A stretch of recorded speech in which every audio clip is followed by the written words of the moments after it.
Live streaming. Sweet. Hello. Yay. We're here. Yes, we're here. Yeah. Okay. Yeah.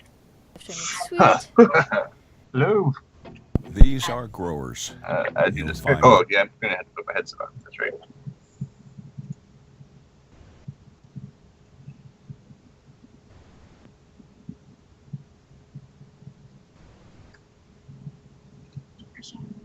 Alright, so, just an FYI, Jonathan has the Iron Kingdoms Omnibus Volume 1, which is super duper awesome. He's been reading through it. It's got this really cool introduction to the Iron Kingdoms in the very beginning of it, and it's 2 pages, and I would really like to read it to you guys. I think that'd be kind of cool, give you guys a good overview, since you guys aren't as familiar with the Iron Kingdoms. So, yeah. Is that cool? I know it's me reading 2 pages out of a book, which is not exactly the most exciting thing to you guys. I can kind of skim through if you want, but I think it gives a really nice summary.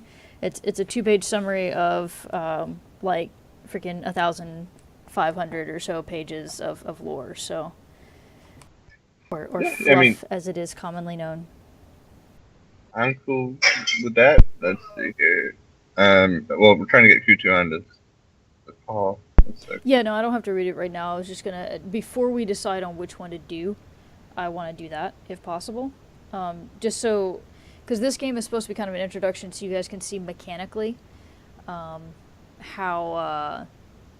like Full Metal Fantasy works, and you guys saw mechanically how Unleashed works, and then that little 2-page spread is just kind of a brief just summary of the world as it is. Now, the summary is as of what, 2 weeks ago? 3 weeks ago. It's old, right? Because we just had Lock and Load, and Lock and Load kind of said, "Hey, we totally rewrote everything." Or not quite rewrote, but like the story's been updated. The updated version. Yeah, the updated version, right? There's they finished because they changed the rule set. Essentially, they finished the current story arc they've been working on for a while, and they're starting something fresh. So like rulers changed and all sort of stuff. Some characters died. Hold on 1 second. I gotta see if I can help him with his computer real quick. I'm right back. He's trying to get on. But yes, the Iron Kingdoms books are really good. If anyone is listening, I should totally suggest you checking them out. Yeah. You can go to Skull Islands Expedition and check out their cool books. They have some printed books now. Majority of the novellas on your handheld devices, the new technology. So, not getting paid for this, but check it out. It's pretty cool. Sounds like a good plan to me.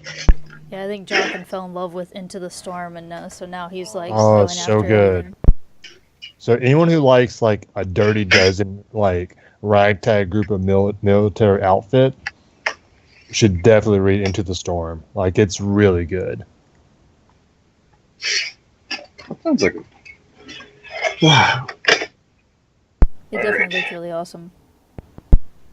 So, everybody had a chance to look over the characters, everyone decided what they want to play and all that stuff? I believe so. I can speak for myself. Oh yeah, I'm good. I'm solid.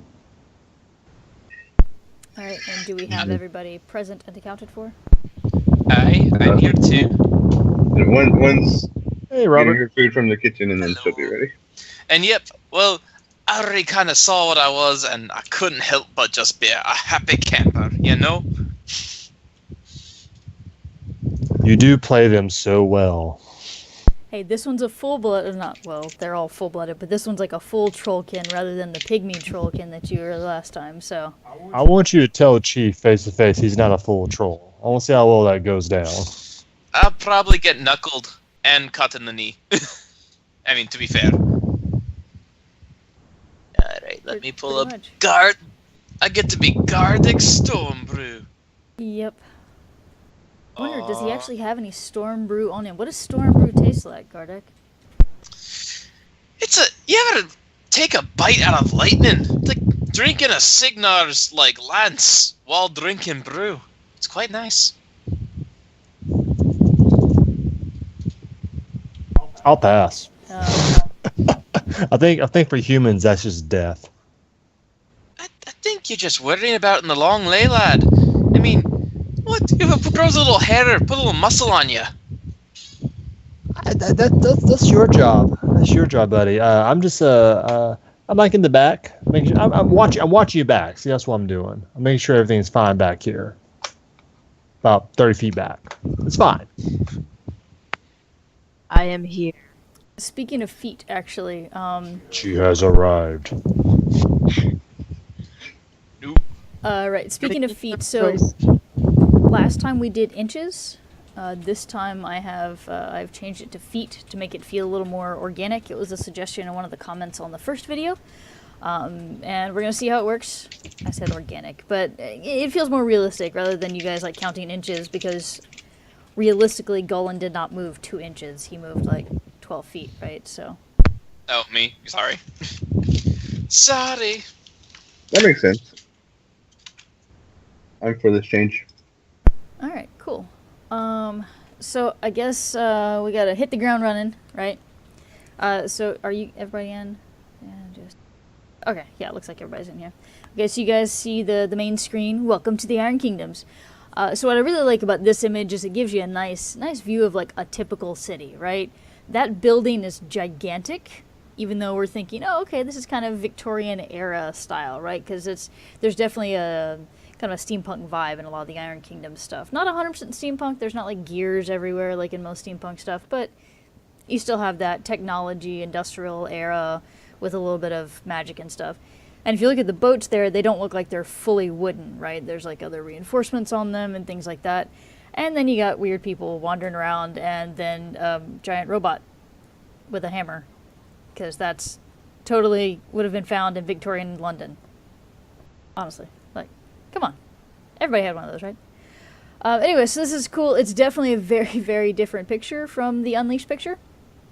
So you guys are now in the civilization. You're no longer in the wilds. And if you see down below, we have pictures of everybody. Yay! Colby, her Jack Doorstop, Eilish, Gardic, and Milo. Rachel, you're Colby. So keep in mind with Doorstop, so I know we spoke before about Warcasters, and Warcasters are like these arcanists that have kind of this mystical bond with the with Mechanica, and Mechanica is kind of like a magic technology blend, and they have like some special attunement to this blend, and it allows them to kind of halfway mentally talk to the Jacks, right? You're not that, unfortunately. You're just a mechanic, and this Jack happens to like you because you fix it. And you did fix it. It was a doorstop, and now it's not. But because of that, on her sheet she's got drives, and you have to imagine drives for a mechanic is not like a warcaster. It's just kind of you enact your will, right? And you just kind of mentally tell it, hey, go smash that thing, and it understands, and it goes and smashes that thing. With a drive, though, you kind of have to point and tell it, hey, go that one. No, your other left. So keep that in mind. Doorstop will interpret you literally. So you might want to word things carefully. You might not. I mean, up to you. Up to you. But just keep in mind that's the relationship with your Jack versus how a Warcaster would do their Jack. Sounds like fun. Yeah, it's a ton of fun. And then so we've got Colby. She's the mechanic, and she's the leader of this ragtag bunch of people. You guys are attempting to be a mercenary company, and you're having some difficulties getting your charter signed. You have to be officially sponsored, and then you also have to have a local city watch kind of sign you off to be like, yeah, you guys can operate in this town. So you guys are the Black River Regulars is in relation to or in reference to the Black River, obviously, which is a river that runs through Corvus. I believe Corvus is right at 2 rivers or 3 rivers, something like that. And the Black River is one of the main ones. So you guys are trying to be in Corvus. So it's this little river town. Not little, it's a big town. But so you guys have tried to get in good with the city watch there. It's kind of sort of working out for you guys. But you definitely like the idea of having some more influential individuals. So, any questions about your character sheets or anything like that before we get started? Just trying to get mine a little bit. Sorry. I'm just saying, I'm good. I'm good too. Wow, look at you guys all being agreeable and stuff. Goodness. Thought there'd be like a million questions, you know, like. Alright, well, if there's no questions, then we will go ahead and get started. And, you know, I wanted to make this really fun, so we're gonna start really, really fun. You guys ready?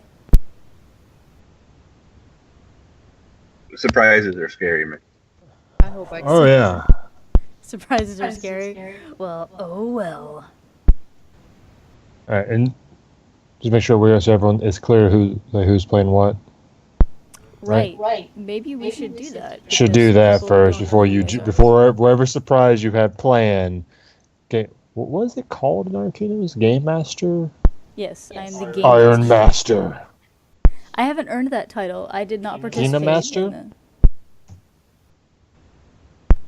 I guess, but if you guys choose Unleash, then I can't really. I mean, Jungle Master. Yeah, that's just a little awkward. We'll go with Game Master. All right, let's. All right, start, Tarzan, lead the way.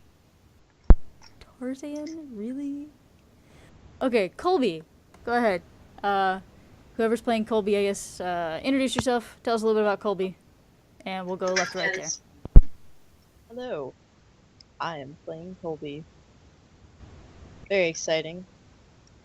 So, and I gotta zoom into this. Should My we character. start right to left instead of left to right? Oh, no, it's fine. So, Colby Sterling, I'm the boss, as it says. She is a human field mechanic / soldier. She wears this really awesome great coat, dark clothes, that's not going to show grease stains because, you know, that would just so be against the fashion world. But anyways, so I have this lovely companion, Doorstop. He's a good boy. Sometimes.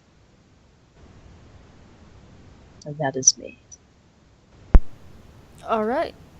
Colby the Grease Monkey, the boss, and she has a walking doorstop. All right. Eilish. Well, I'm Eilish. I obviously am the brains of this whole operation here, this whole gang, friendship, camaraderie, etc. You're not a gang. You're a mercenary company. You are very well You will soon be very well respected and official. Exactly. We're working on it. You know, processes. You understand. But that said, you know, working through our chain of command. I am here because I am the one that can see the threats. I can see what's going on, and oftentimes, once you know the problem, it's just the right spell or the right trick to get it fixed for you. So I like to support my teammates here as they support me as well, and you know, I would say I'm the ideas guy. I keep it lively. He keeps it lively. All right. Gardek, how do you feel about Eilish keeping things lively? Lively, you say? Oh, well, she's a good leader and all. Definitely, but I notice the things that all these silly nice little humans do. They always seem to whine when they get stabbed or shot or something. You'd think they never were in a fight before. I'm sorry, what were you saying, Megan? Oh no, I was saying you got us confused. I'm Colby. He's Eilish. Oh, I'm sorry. I meant my leader, Colby. It's humans. They all look alike, right? Yeah, all of us humans, they look the same. Yeah, they don't have as diversified features as us trolls. So, but after the wee run-in with me brother falling to the undead, I've been a bit of a bounty hunter. So this group definitely keeps the pay going and the challenges coming. So I definitely really enjoy bringing down the hammer, literally. So they are my friends, my comrades, and I know they'll definitely watch my back. So another fun adventure with y'all.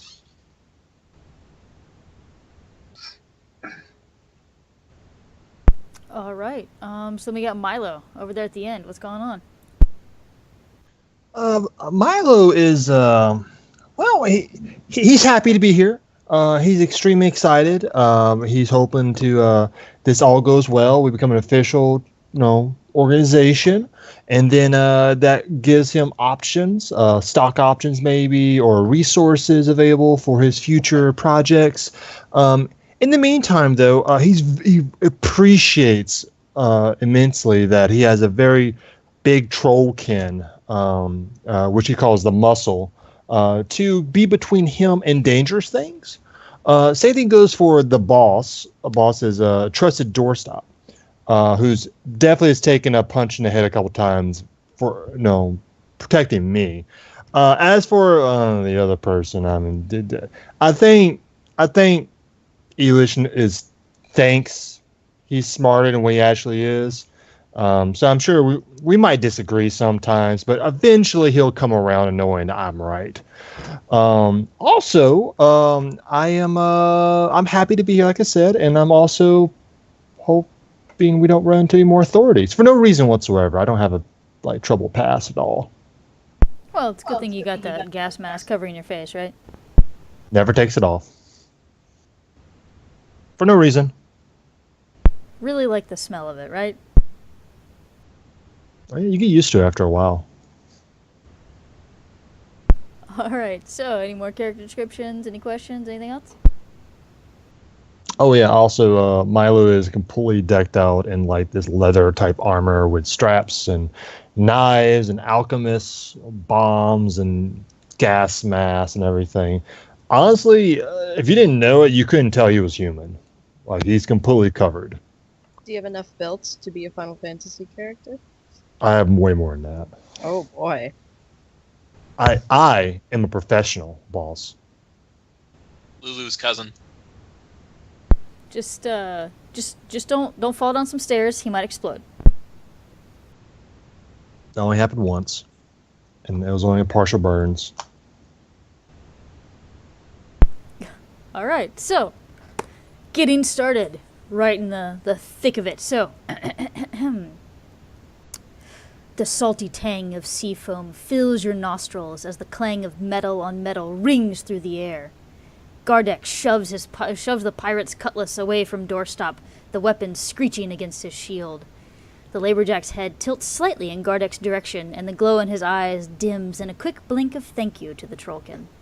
The runes of Eilish's spell flare around his hands as the aura of protection settles around his allies. And Eilish, what color are the runes for your spell?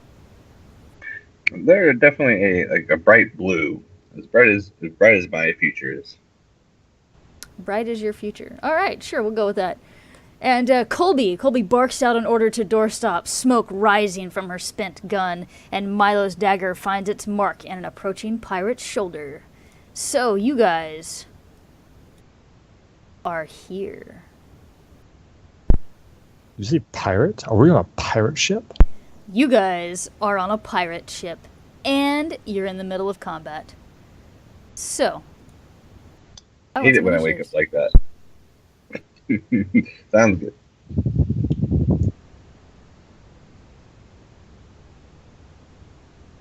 Alright, awesome. Got some initiatives. Come on.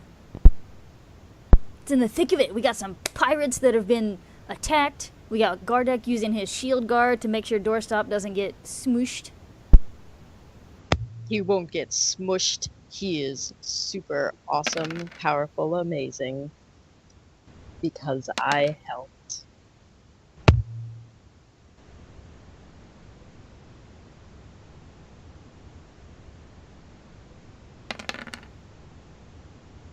Alright, so we have Eilish, we got Milo. Mr. Gardeck over there obviously did not click his token. Goodness. Apologies. Failure already. Goodness.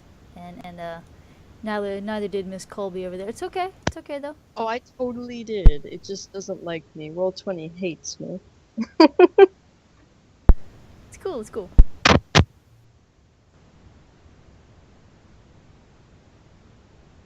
Doesn't like you. I got a 15. Well, that's odd. Are you guys not able to speak as your characters? Like if you want to type? No, it's not in here. It's still the Unleashed characters. No. I will speak as Kabuli. Shush it, you. I was typing quickly a second ago. It's I'll okay. edit it. Goodness. Oh, goodness, I can't type. Okay. Alright, and then who's the last one? Milo. I forgot to click the second part of the giving control to you guys. Alright, now can you type like them? We're good? Yeah, I'm good now. Awesome. Alright, let's sort out combat. Let's see if we can get some epic combat music going on. Hey. Yeah. Alright, yes, let's do this. Alright, so Eilish, you are top in the round. So you guys just kind of climbed aboard this pirate ship. Well, we'll get to that in a minute. Who needs background, right? So you climbed aboard this ship. You know, Gardak and Doorstop went forward. Milo and Kobe kind of went ahead of you as well. And you sat back here. That music is a lot louder than I thought it was. Okay. Alright. Why are there so many of them? Shh, Milo, you guys got this. You guys are the Black River Irregulars. You can handle all threats, right? So yeah, Eilish, you just cast your Aura of Protection, so your Aura of Protection is up and active on your allies. Alrighty. And then, alright, so as I get ready, I see my friends have already engaged some closer. I'm just going to work on trying to stop reinforcements as best I can. I'm going to shoot some arcane bolts. The first one, I'm going to hit this pirate right over here. Alright, well make sure you've got range to him. Let's see. Okay, so that's within my, yes. So 12 inches, remember an inch in this is 6 feet. That's 72. So yeah, definitely. So then I roll my 2d6s and add. And remember, you guys should have access to the little token macro down below. Let's see. Plus my arcane skill, so. And as you're doing maths, that's, oh,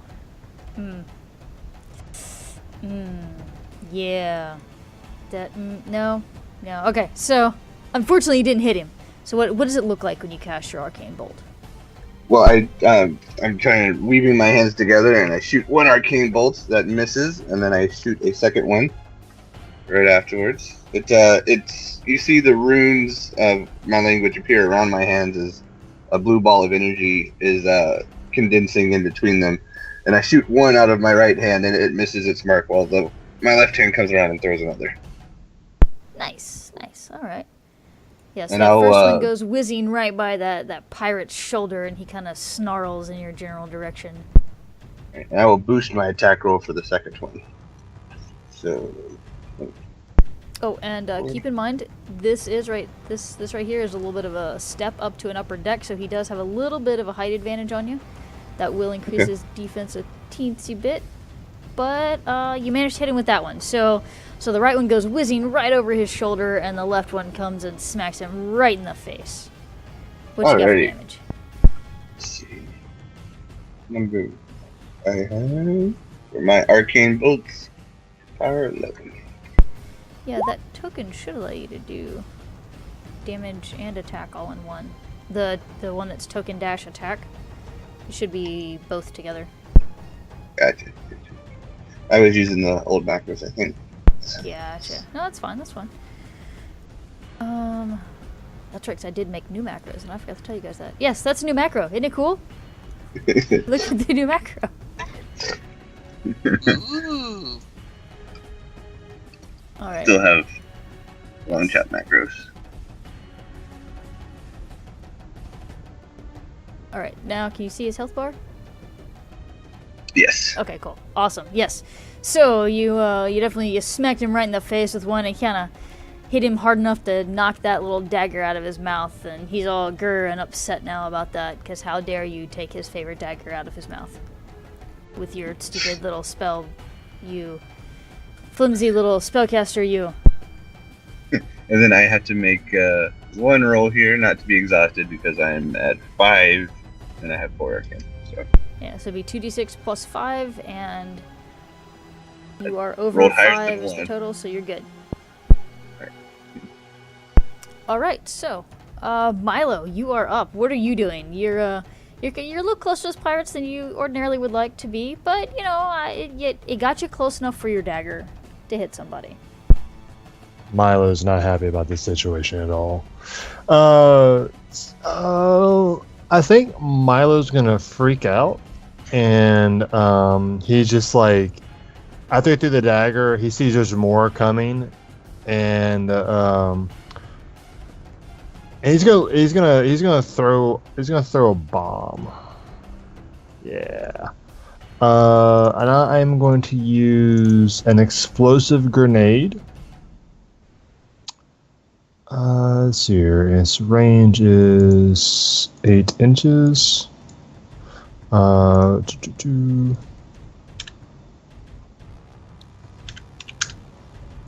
right. So I can totally hit that guy. Yep. Okay, so let's see here. I just realized I didn't make doorstop big enough. I apologize. It's okay. He didn't take his vitamins until right now. Yes, that's what it is. He finally ate his Wheaties before this game started.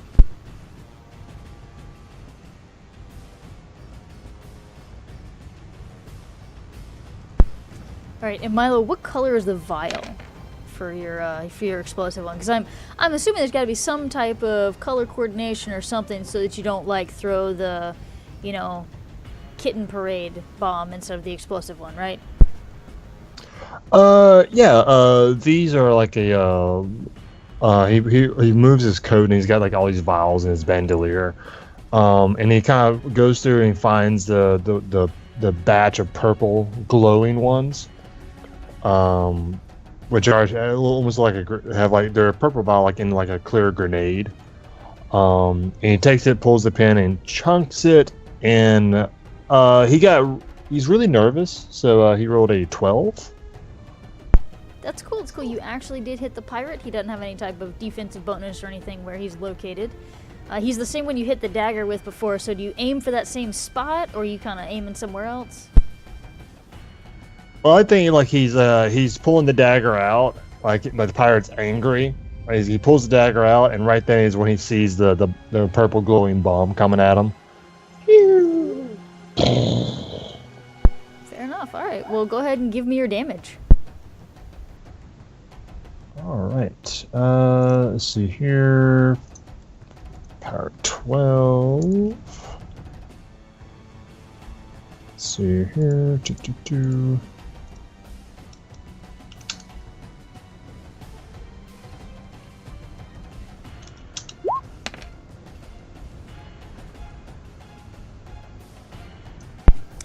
Well then. Are there like just shoes left after the smoke clears? There are shoes and charred body bits, and you singed the deck enough to make a little area around him rough terrain. Yeah, so Molly throws out. He sees that happens, and he turns back, looks at Colby, and he's like, "So, boss, we're gonna hazard pay for this, right?" Only if they pay us some more. But why is it that wasn't negotiating the contract? If we cause the hazards, we don't get bonuses for it. Well, yeah, but and I duck like a dagger being thrown at me. That's my turn. Probably thrown by me. No. Oh, Nice. come on, balls! Don't be like that. Obviously, I was just aiming for the pirate behind you, of course. Alright, so it's the pirate's turn. They're definitely not happy. I mean, look at these holes you guys put in their ship with your cannons. Like, you guys are just like wrecking their day, and that's no bueno, right? That's just totally not cool. So, pirates are going to move up and engage. Let's see. How do they want to move and engage? Let's see. Who has happy fun times? All right, let's see. They've got speed. Okay. Dun, dun, dun. All right, so now they've got to go down here. They can't really jump down this. Suppose they could, but you know they've got kind of the height advantage over here. Well, he's got a wall in front of him, so he's gonna have to move away from that. All right, so these three up here. Well, no, this guy's gonna have to move. So this guy up here, he's totally gonna make his way carefully around that hole. He's gonna, let's see, not too much. Okay, all right, he's gonna move over here, and he's gonna pull out his little cutlass, his little pirate's cutlass. Then the other two over here are gonna sit still. They're gonna pull out their pistols and they're biting on their daggers. Arr! And they're gonna shoot at you guys. Let's see. This guy over here is gonna shoot at Eilish, and this guy over here is gonna shoot at Gardek, because well, Gardek's big and troll-like. Just a reminder, everyone within, well, just everyone for right now, gets +2 armor from my aura. Even me? Aren't you just the sweetest? Yes. That's why I married him. All right. So this pirate over here, he's steering the ship right now, making sure it's not going too crazy. The oceans here, the Meridius is the ocean in Iron Kingdoms, and or at least the one that you guys are familiar with. And Kane, the Earth, essentially, has 3 moons, and that causes some crazy-ass ocean waves. So he's having some trouble keeping it steady, but for right now, he's keeping it relatively steady. So he's a little preoccupied at the moment. This guy, though, he's gonna charge up. I don't think he's got room for charge, though. No, not quite enough inches for charging. So he'll just move up, and he's gonna come toe-to-toe with Milo and try and wreck Milo's day. And then, of course, these two right here are going to keep attacking who they were attacking beforehand, before combat started. So we got a pistol coming at Gardek. Let's do that one first. Oh, goodness gracious. I didn't even follow my own rule of using my own macro. Alright, let's see. So he's got an attack bonus. He's got that. And he's got that. And that. Alright. And it's, you know, it's an impressive shot in some parts of this world. Well, you know, the boat's moving a little. It's moving a little, okay? Okay? Freaking Gardek. A 9 doesn't hit you, right? Oh no! Yeah, I'm too big to be hit by a shot like that. yeah. Laugh it up, laugh it up. Alright, this guy over here is gonna take a shot at Eilish, sorry. Okay, so that's his attack bonus. Got some dice of that kind. And we're gonna do that. So he's gonna take a shot at Eilish. We got 12. Does 12 hit Eilish? No, it does not. Curses! Alright, we're gonna say it's just the pitch and the roll of the boat, okay? It's not the I'm gonna best say- kinda- I'm gonna say I see it coming and duck behind some of this railing still. using the Calculated. boat against him. It's gonna kind of bounce off the railing a little, chip another little hole in it. And it kind of makes you feel good. You put another small little hole in this boat, you know? Because the I idea saw is it to coming. Pardon? I saw it coming. His attack was utterly predictable. Freaking Eilish. All right, so we've got this guy is gonna attack Gardek. Let's see. There's that.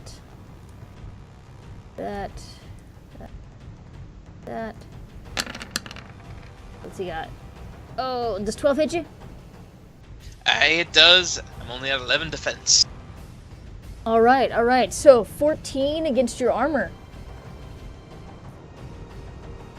Well, besides my ally right next to me, which gives me an additional armor, and thanks to Eilish and his lovely aura, I'm at a 17 armor. Oh.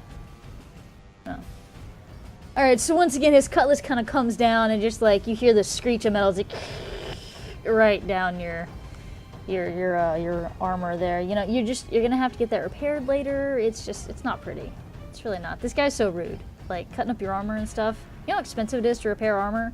Like that's money that could be spent in a bar. Realistically. Or come on. gambling. Well, okay, no more gambling. I learned my lesson on that one. But this is my fancy shield. Who you think you are, you stupid pirate? All right, and this last one is coming at doorstop. Right. Oh, wow. No. All right. Uh, And I do have doorstop's damage grid on me, so I oh, don't know okay. if you drew one out or not for that, because I know he's got a. It's on the sheet here. Oh, that did you you print the sent sheet us. out or not? I just have it up in PDF. Gotcha. All right. Let's see. So does that hit him? So he's got a. Where's his defense? He 10? has. All right. So yeah, it would hit him. Let's see. Oh, and he's got a 14 armor, so that would do 2 damage. Oh. Yep. Wait, with 14 plus my 2? He's got yes. 16 with your 2. So it still hits him. Oh wait, no, that's damage. Okay. No damage. Also, Yay. actually, since this is a new turn, I can actually take the hit for him and just completely negate the attack. Well, he would already technically negate it because of Eilish's stuff. So how it looks is instead of it like screeching across doorstops, wonderfully pristine chassis, right? Because he's totally not something you bang your wrench against daily. You see, like it comes down, and it looks like it would kind of maybe do some decent damage to the chassis, but the bright blue that are as bright as Eilish's future kind of like briefly appear and like shimmer and block the cutlass, and so it doesn't actually fully penetrate doorstop's defenses. All right. So Colby, you are up. You see doorstop almost take a hit, almost, and you're like, I'm gonna have to fix that later. Not gonna be happy about it, but you didn't have to, and this is why you keep the Eilish guy around. It's battle scars. Makes him look more fierce. He's Do I got get? an awful lot of You those. know, I'm still applying for that raise, right? Sure, you keep doing that.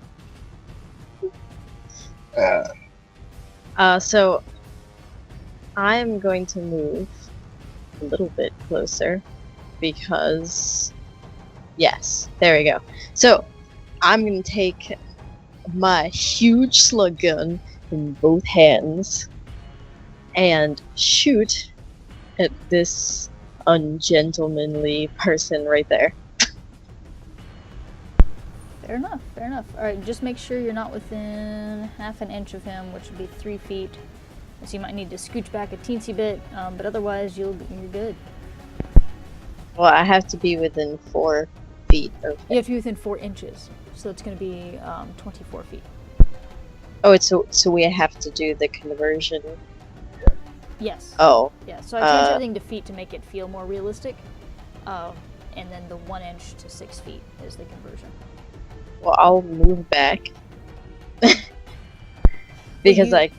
You do need to There. still have... Yeah, you still have line of sight, so you're good. Well, see, it's better this way because this way she literally can just put the gun over like Milo's shoulder and Yeah. shoot. Hold still. Huh? What? Oh, what, boss? We talked about this. What? I don't remember any talk. I can't hear you. I won't be able to hear either. Let's see. Where's my- Alright, so go ahead and give me your slug Oh. gun attack. That's the RAT, right? Yes, your 2 hit is your rat, ranged attack roll. Oh. Yep. You definitely hit the pirate. Yes. Let's see how much this does. And POW is the damage, right? Yep. Wow.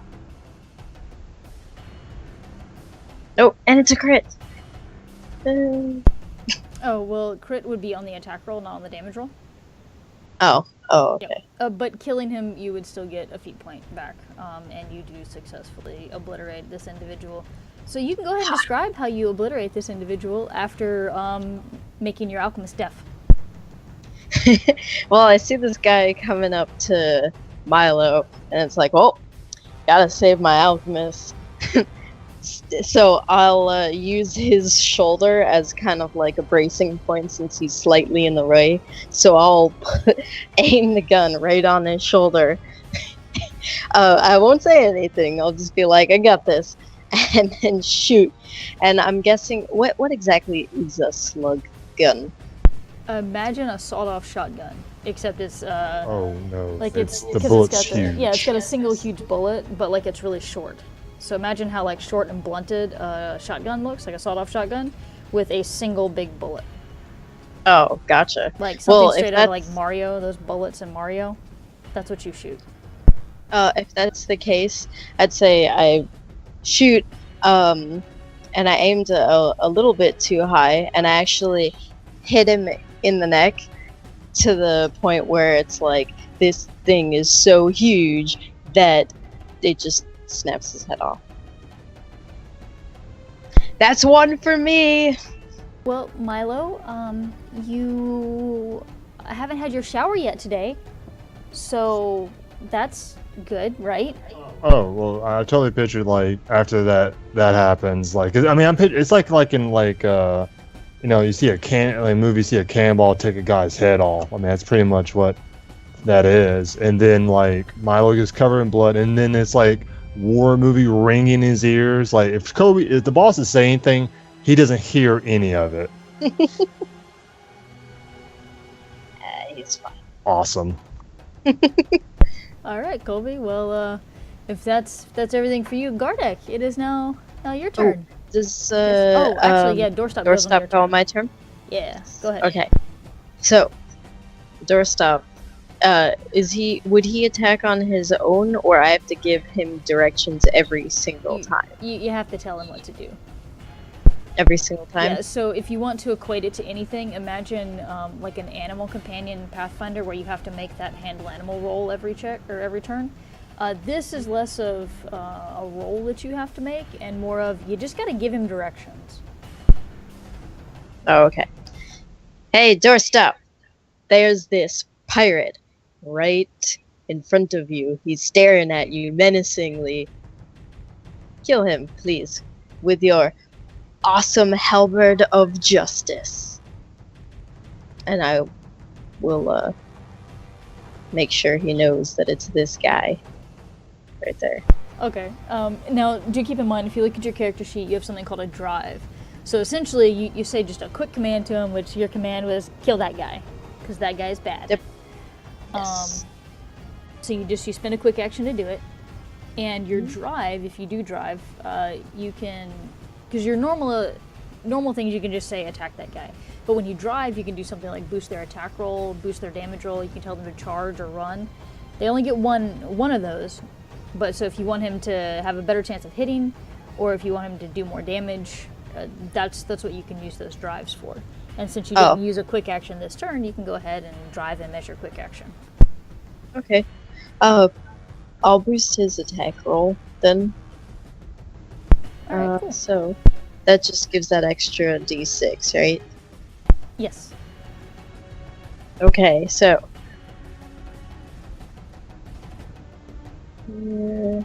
with his awesome halberd of justice. Also, and the cool thing about Cortexes is that every warjack is in a sense unique. So some are actually way more intelligent than others to an extent, depending on their warcaster. So, especially Doorstop could be as silly as, he could be very playful, but he could also just be a still deadly machine. Yeah, it's I'm really not cool a- that that works. Oh yeah, it's just warjacks in general have that ability though. Oh, okay.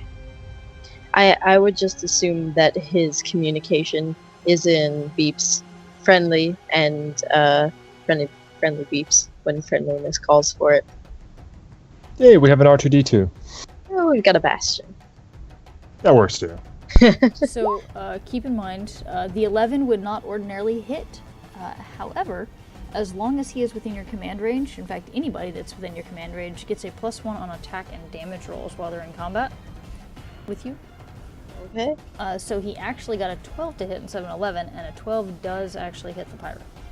Oh, nice. Yay! So you can go ahead and do your damage roll on that one. Let's do this. There's the whole. Oh. All of us get that +1 to hit and damage. Yes, it is what Colby does because she's an intellectual and she's the boss.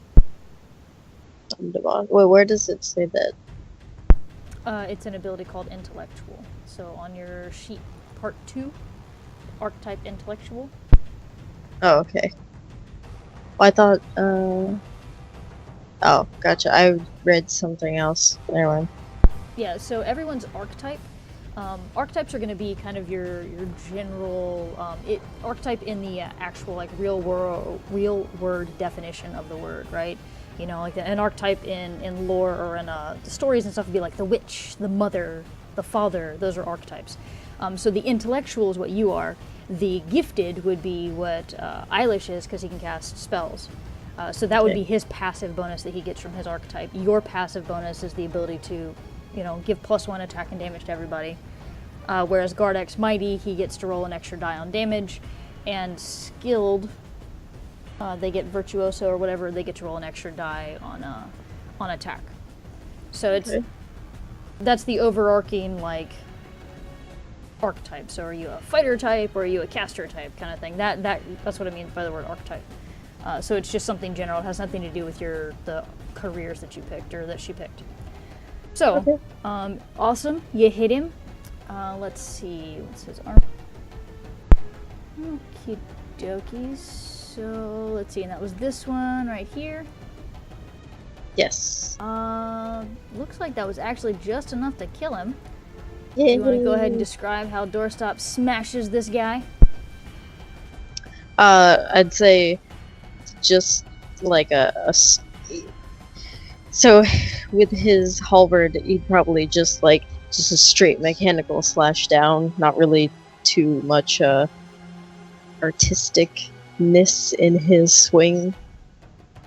With such a short command, just kill that guy. Ha! So he'll like stab straight through him. And then look back at Colby like, yes? Was that good enough? Do you want more? I'm gonna give him a thumbs up and say, that's good. Good boy. His eyes dim a little bit in kind of a happy smile. Alright, so Gardeck is next, and I saw that Gardeck said be right back. Is he back yet? Oh, he's back. No, it was just oh, sorry, it was supposed to be BB8 I typed in, but I typed in just BB, I just realized it. It's Okay. best. Anyway, so I start chuckling, I'm like, way to go, boss! And I look over and give a nod to my fancy metal friend as well. And I'm like, alright, buddy, here comes... Stop. Hammer time. Really? Really, did you just... You should know better by To now. the people watching at home, I apologize. It's fine. Milo can hear it still.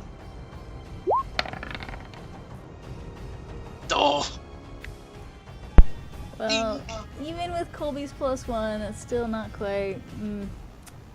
actually Yeah. included that in too. Well, then, yeah, not quite. So you kind of, you stop your hammer for the hammer time, and that brief pause there gives the pirate just enough room to kind of squeeze his way, like not quite Neo, because he's definitely not that cool, right? But he kind of dodges to the left over there and avoids your hammer. I am briefly saddened by this. I'm starting to get angry. I believe you technically can also attack with your shield, so you get your hammer and your shield as 2 attacks. Your shield just doesn't do as much. I wasn't aware of that.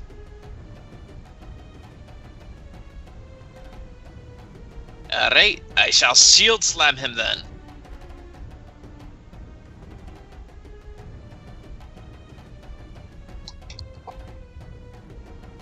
So it's like the hammer misses, and you're like, screw you, dude, and you only rolled 1d6. Oh, no, you rolled 2d6. It was just really low. Yeah, thank you. Ouch. Good job, I'm sorry. Game Master. Well, it's still a crit, right? I think you have to hit in order for it to count, right? It's actually Yeah. a critical failure. That's a Double critical ones. failure, actually. Oh. Well, it's still a crit. Crit something. I don't even know. All right. Actually, yeah. So let's get a little creative with this. Get a little creative. So go ahead and give me a damage roll. Oh.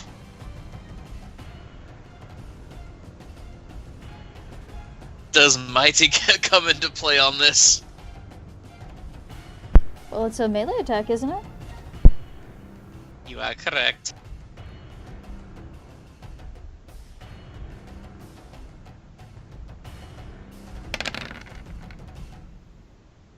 $17 with a bonus from Colby. All right. So. Okay. All right. So the wood underneath this guy. So your hammer and your shield, they both miss, but your shield, you kind of swing a little too hard, and you kind of come down on the ground, right, or on the deck of the ship where that guy is standing. So he kind of dodges out of the way, and well, he's a little shorter, so you aim low, right, and you aimed a little too low, and you put a nice little dent there in this not cross section. Wow, this section of the deck. And so you break a few little beams there underneath his feet. Definitely not a good place to continue standing for too much longer. All right, so after that, it's the end of the first round of combat, and before Eilish gets his turn, Eilish, trying to combine Milo and Eilish there for a second. Before he gets the turn, I'm gonna say, this is a really rough ocean, right? It's really, really rough ocean. So I need everybody to give me an agility roll. And if you have the sailing skill, you can add your sailing skill to it. Agility. That was me being a smartass. You guys don't have sailing rolls. I'm aware. Should I make one for doorstop too? Oh yes, of course. Okay.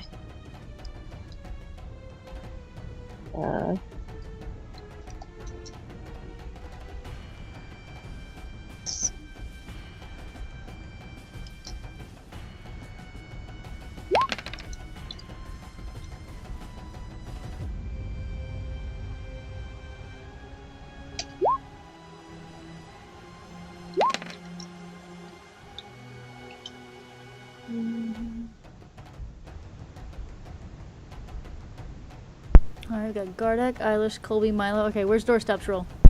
I'm typing it out right now.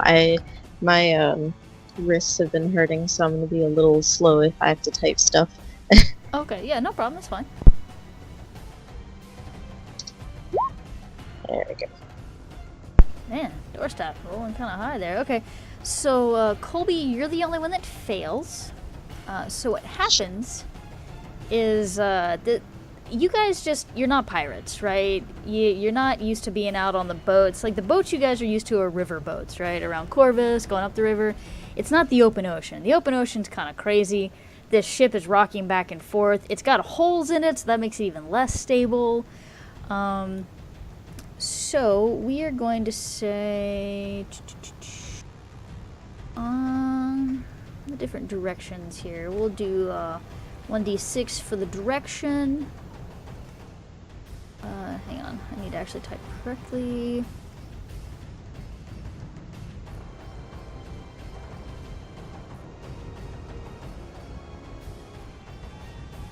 Alright, so let's see. Okay, so you push 2 inches to the 3.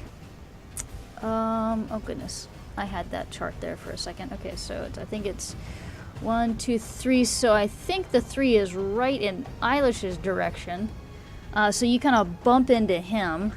It'd be only 2 inches. So it actually, I'm not sure how that would affect Eilish there. Eilish, how sturdy are you? Do you think you can handle the boss running into you without you going over the railing? The boss, yes. I might dodge out of someone else's way, but I gotta catch my, employment. Paycheck. Yeah. You can say paycheck.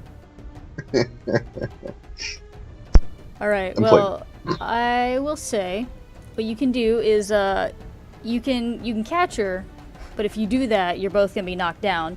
Or you can not step in the way, and she kind of risks like sliding off the edge. But either way, Colby's knocked down. As I fall down, I'm gonna be yelling, "I hate ships!" I'll get knocked down as well then, since he doesn't fall off the edge. All right. So you guys are both knocked down. You'll start your turns like that. You can sacrifice either your movement or your action in order to get up. And yeah, so Eilish, it's your turn. You just kind of caught the captain. It kind of knocked you against the railing. You kind of halfway have a captain in your lap, and you're kind of sitting down against the railing here. And she's saying some very colorful language about ships and oceans and water and some words you don't even recognize. That said, I'm gonna get to my feet after she falls, and Thanks for catching me. I'll use my. Is it possible to use my second quick action to help her up as well? You have to give up either your movement or your standard action, I believe. I don't know if you can quick action help somebody up. Well, there's attacks and quick actions in this game, right? That full move and standards, it's different game, right? Right. Yes. I was speaking in weird words. Yes, okay.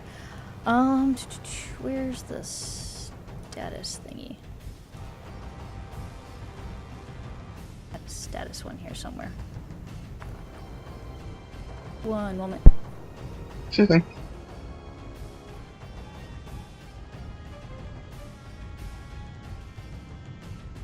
How about this boot? This is a nice boot to signify falling. That's the perfect icon ever for falling. Das Boot! Das Boot. Honestly, I like the picture of Kobe like cursing like a sailor, falling over, and Milo just turns around, what? And just the boss is not like in direct eyesight. He has to look down. Eilish is like, I see where this is going. It jumps in the way and stands up and trying to help the boss back up. Point it that way, with a slug gun. Yeah, okay. So, a knockdown character can stand up or go prone at the start of his next turn. To stand up, a character must forfeit either his movement or his actions that turn. Can I believe you can spend a feat point to shake knockdown. Yeah, so that means you can just automatically stand up immediately without having to give up anything. That's I'll do that then. Gonna do. Okay, so but for the story purposes, I'll spend the feat point. I kind of catch myself and I'm trying to help her steady. After that, I will, my first quick action, then I will launch another arcane bolt at this gentleman up here. I like how you call him a gentleman. That's so nice of you. I'm very polite as I shoot people in the face. I will boost this shot as well, the attack roll. Oh, nice. All right. So yeah, you hit him. So this time he's not very good at dodging arcane bolts. We'll just say because pirates are accustomed to the tilt and the roll and the tipping of ships and stuff, but he still kind of had to balance himself. So he's a little caught off guard when your bolt comes and hits him again. Where's it hit him? Yeah, I one hand this one actually. I kind of sidewinder at him, and it's gonna hit him right in the gut. Nice. All right. Well, it's gonna hit him right in the gut, and you're not gonna penetrate his armor, but he definitely feels it. He's all like, oh, from the hit. Right, and then I will move over in this direction. And I will actually attack this pirate right here with my sword. As I'm... So I steady her, throw another quick bolt, and then make one slice at this gentleman. Alright, so keep in mind, in Iron Kingdoms, in the IKRPG, you cannot move through each other's bases, and that is a hole in the deck next to you. So you can There's not enough room. there's not enough room for you to squeeze between Gardex base and the hole, but you can give me an agility check if you want to kind of like jump over the hole. Sure. So just so I can. Let's see. Just to make sure you don't like trip and fall through the deck of the ship and end up in a hold. Okay, 13. Yeah, you're good. You're good. All right, so I kind of jump over there, and then I take a slash. Is it a stylish jump? Is it kind of a timid jump? It's like a elegant flirt. Like a gazelle. I majestically land next to my buddy Gardeck, and then brandish my short sword at this time. So Gardeck, how do you feel about the arcane member of your party is suddenly leaping like a gazelle over a hole next to you? I roll my eyes, but I'm a little bit more concerned with the fact that I just missed and the ship's shaking, and I'm like, it was probably the rockin' that made me miss. Or the fancy man next to me. I'll think about it later. Could potentially be the fancy man next to you. Yeah, might be it. Okay, so 9's definitely not going to get past their defense. This guy is just like the dodgiest pirate that ever dodged. Look at this guy. Do I still regain a feat point, though? It was 2 2s. 2 2s. Do you still get feat points on crits even if you miss? I cannot remember. I can look at it, but we can keep going. Yeah, it says critical success. So you have to have succeeded the check in order to get the feat point back for the crit. Or given by the GM. Or Alright, so that was your turn. So you kind of shot an arcane bolt at that one guy, hit him in the gut, and you came over and tried to slash this guy. And he's just like, he's dodging left and right. He's got hammers coming down in his face. He's got a shield coming at him and hitting the ground next to him. And then, we'll just say he like backflips away from Eilish's attack. He's, he took some dance lessons. Milo, it's your turn. All right. Milo is let's see here. So the boss is still knocked down, right? Yep, Yes. boss is still knocked down for now. What would it take for me to help her up? You guys sitting here helping each other? Like, what the crap? Hey, we're a team. There's She's no the I in paycheck. team.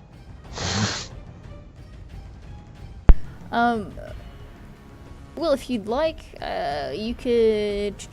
I'd say you could technically spend a feat point to help her shake her knockdown. Or you could do... So any of the choices that would be available to her, you can do.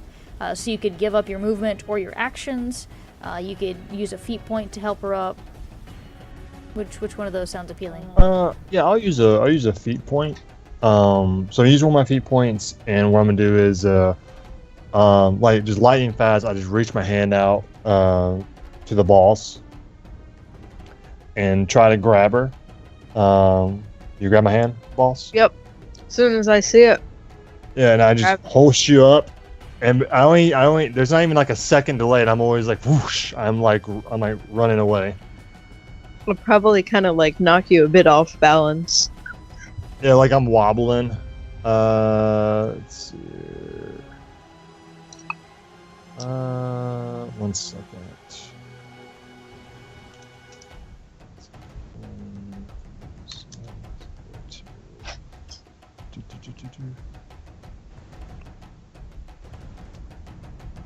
Can I see that guy up there from here? You could have seen him where you were. It's just that he does have elevation, and he's behind this giant wheel. So that does make him a little harder to hit. Now, in this game, the elevation is not going to stack with the concealment or whatever he gets, or probably the cover he gets, because that wheel's pretty big. So that I don't think they stack. Yeah. So it'll just. Will you let me do? Well, let's say you let me do some cool like agility stuff and hop up here. Yeah, there's stairs. You don't have to hop. You could just run up the stairs.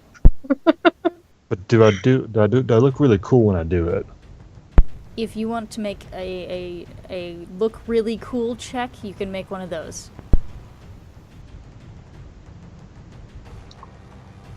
Hey, take the fun out of it. So what I'm gonna do is I'm gonna run there. I'm gonna look like Milo's like he's confused because he still has the ring in his ear, and he's gonna look like he's about to just like try to run up it, and then he sees the stairs. He shakes his head, runs right around the stairs, and goes back up. And then I'm gonna throw a bomb at this guy. Let's see here. All right, he's in range.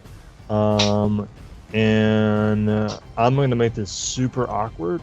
And what bomb am I gonna use? Oh, I gotta save. I only got one of those. Gotta save that one. I'll use explosive bomb again. That's a good one. Let's see here. So it's my rat, which is 6.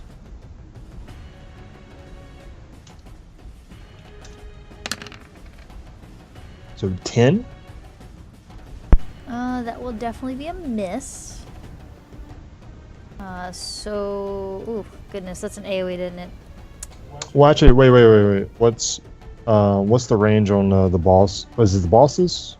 We get the boss? And it's only a +1, so it won't be enough to hit the guy. Okay. Alright, well, it's an AoE, yeah. So you want me to do the divination? Not divination. Yeah, deviation. Yeah, go ahead. 1d6 for the deviation, and we'll do clockwise with 1 being this direction. So 1, 3, 4, 5, 6.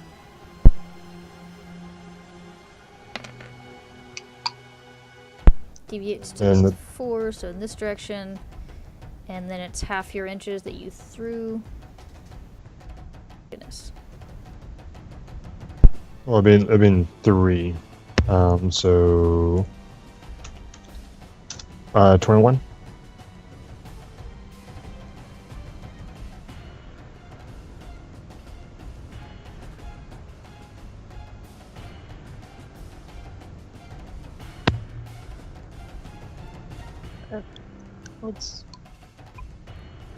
Okay. Sorry. So let's see.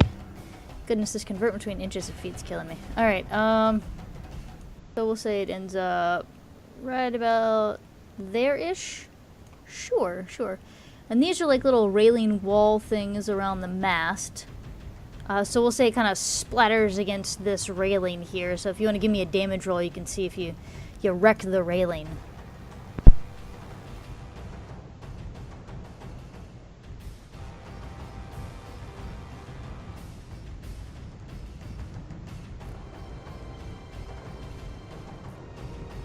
I'm liking this combat music. It's pretty awesome. Oh, wow. Yeah. Yeah, you like blew the hell out of this railing here. This railing totally gone. Totally gone. Oh, that's perfect. So I see that Milo kind of shakes his head in frustration, like bent over his. Oh. And then he's because I actually didn't use this last time, because I get an additional attack, because I'm skilled. So I want to throw a knife at the guy. So that's a crit. And that's a hit too. Look at that. Holy crap. So you get a feat point back, which you spent one to help Colby, right? Yep. Oh, actually, I get to roll 3d6 and drop the lowest because of my ability.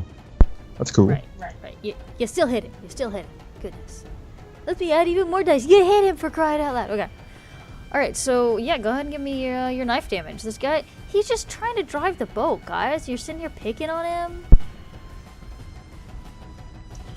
All right.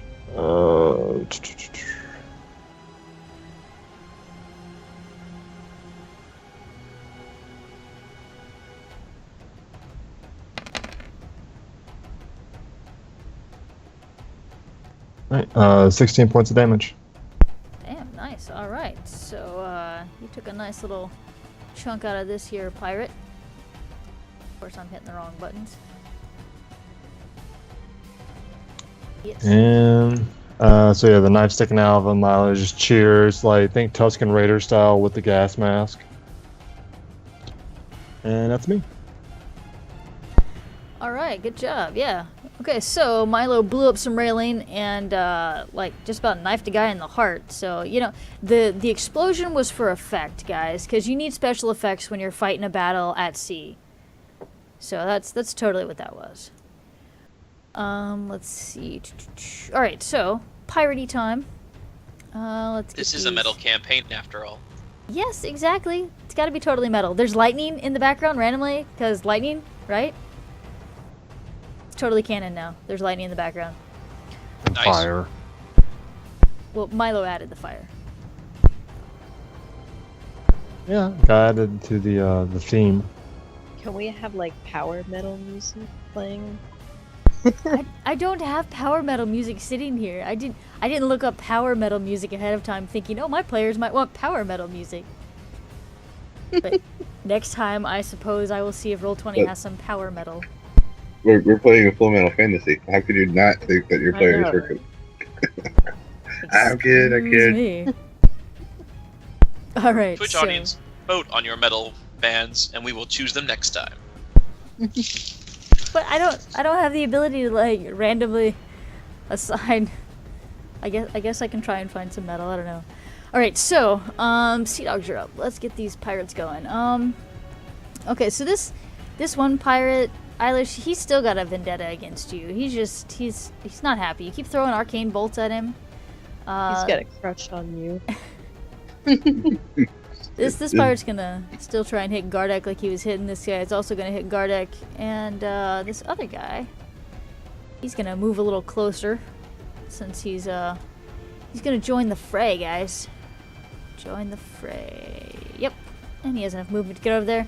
He's gonna come attack doorstop. Let's actually, oh goodness. Let's get rid of the dead bodies here. Let's make those disappear, and he'll just come up in combat like that. Okay. So, yeah, and then this guy. You freaking... Well, we'll get to that guy in a minute. Alright, so we got the lone gunman.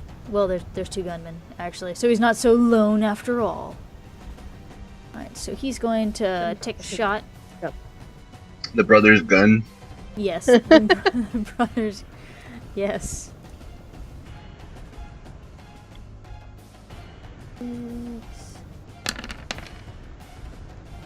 Alright. So does 11 hit you, Eilish? It does not. Okay. Calculated. Calculated, yep.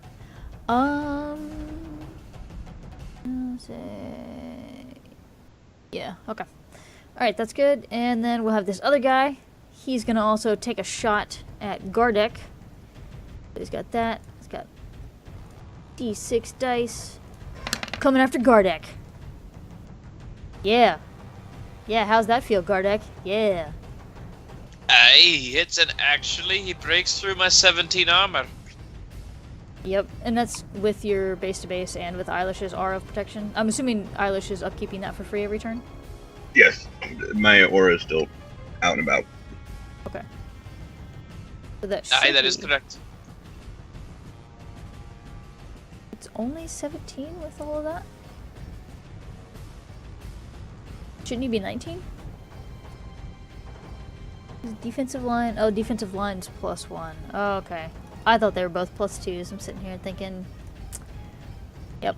Oh, but I would you have have, minded being +2. you're adding your shield skill ranks into it too. Yeah, it's already calced into there. Gotcha. Yeah, so the aura protection is going to be +2, and then your base to base with the friendly is a +1, so it should be +3, so you're actually at 18, not a 17. This is also a fact. Okay, I missed that one. It's all good. Alright, and then we're going to roll location for the damage. On the 1, alright, that should be like right in your physique, right? Trying to slowly get used to all these spirals. Yeah, that is correct. So I take 3 to physique. You take 3 right into the physique. Yeah, you take that physique. Physique. Alright, so yeah, that guy, he lines it up nice and smooth, and that bullet kind of, if we were in bullet time right now, that bullet kind of flies right over, you know what, the other dude was doing a backflip earlier, right? So it's gonna fly like right underneath his boot, as his boot kind of like, because he's doing a backflip and his feet are in the air, it's gonna go right over his boot and kind of hit you right in the shoulder. And then this guy, he lands from doing his backflip and turns around and slashes at you with his cutlass. Oh, no. Now, did the damage I did to that ground do anything when he does that little backflippy thing? You didn't do quite that much damage to the ground. But it does make it a little more unstable for him. And so he comes up, he tries to slice upwards with his cutlass. And yeah, we'll go ahead and say the damage to the ground made that spot a little shaky. He kind of landed, kind of halfway twisted his ankle when he landed. So this is, he's, you know, he had a lot of dance lessons, not a lot of fighting lessons. So, we'll go with that, yeah. So then this other guy up here, just driving a boat, he's just trying to drive. That's all he wanted to do. He just wanted to be like, hey, you know what? Mom, Dad, I grew up, I wanted to be a pilot to a ship. No one would let me pilot a ship except for this pirate dude. So I became a pirate to pilot a ship. And then this weird individual, can't tell if it's a guy, if it's a girl, if it's even human. Weird individual in this weird gas mask with some purple smoking shit. But he will remember, I am professional. Yes, he will remember that you are a professional. So he kind of reaches into his coat and pulls out his pistol and takes a shot at you, Milo. No. Alright, do you need a location? Is 16 high enough to hit your armor? You might, I'm sorry, 1 second. 12 will not be high enough to hit my def. My def's 14. Curses, foiled again. I'm sorry, what did he attack me with? He attacked you with his pistol, so he kind of pulls it out of his coat and takes a single shot at you. Oh, Milo quickly ducks like on this corner here, and so like the pistol shoots the wood there, and just splitters go everywhere, like rain down on Milo. So Milo, you totally got a few splinters in your cheek, so you got like little cat whiskers going on the sides of the gas mask there. Of course I do. All right. So boss, hazard pay, right? The whole job is hazard. But double, right? In your dreams. Okay, so Alright, Colby. shoot. Is there any way that like I can kind of move here and like shoot in between? No. Iron Kingdoms is very, very picky about how much space a character takes up. So in other D20 games where like you take up a whole square, you don't actually take up the whole square, you kind of move through each other. In this game you can't. Imagine that the rings around your character are very, very solid. So if you did want to come up and attack this guy that's next to the doorstop, you would have to actually go like around through here, because this right here is a railing and is in your way. Now, that being said, you could... No, your base isn't going to fit between the mast and that railing, unfortunately. But you could step, like, right here and then shoot the guy if you wanted to stand over here and do that. The railing would give him a little bit of an advantage. It's going to give him, we'll just say concealment, because it's not really high, but it's still somewhat of an obstacle between the two of you. Okay.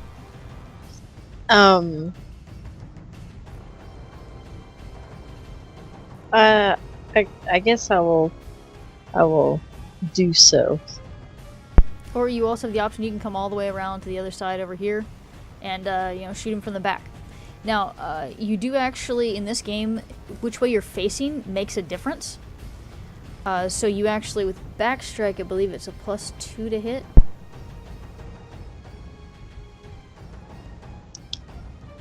Backstrike? That's what it's called. So, since facing is a big deal in this game, backstrike is an attack made by a character completely in the target's back arc. So, which the way you're facing is considered your front arc, and behind you, of course, is your back arc. And so it's kind of like the idea that you're less guarding of your back because you can't see your back, kind of thing. So. Surely. And technically you don't get the backstrike because you didn't start your entire phase in it, but you would next turn if he doesn't die. But Okay. it would ordinarily, a backstrike bonus would give you a +2 on the attack roll. Oh, you know what? I'd say before I move, I'd have doorstop attack first. Okay, cool. Yeah, go ahead. So, I'm gonna point at the guy who just moved in front of him. Kill him! Doorstop nods.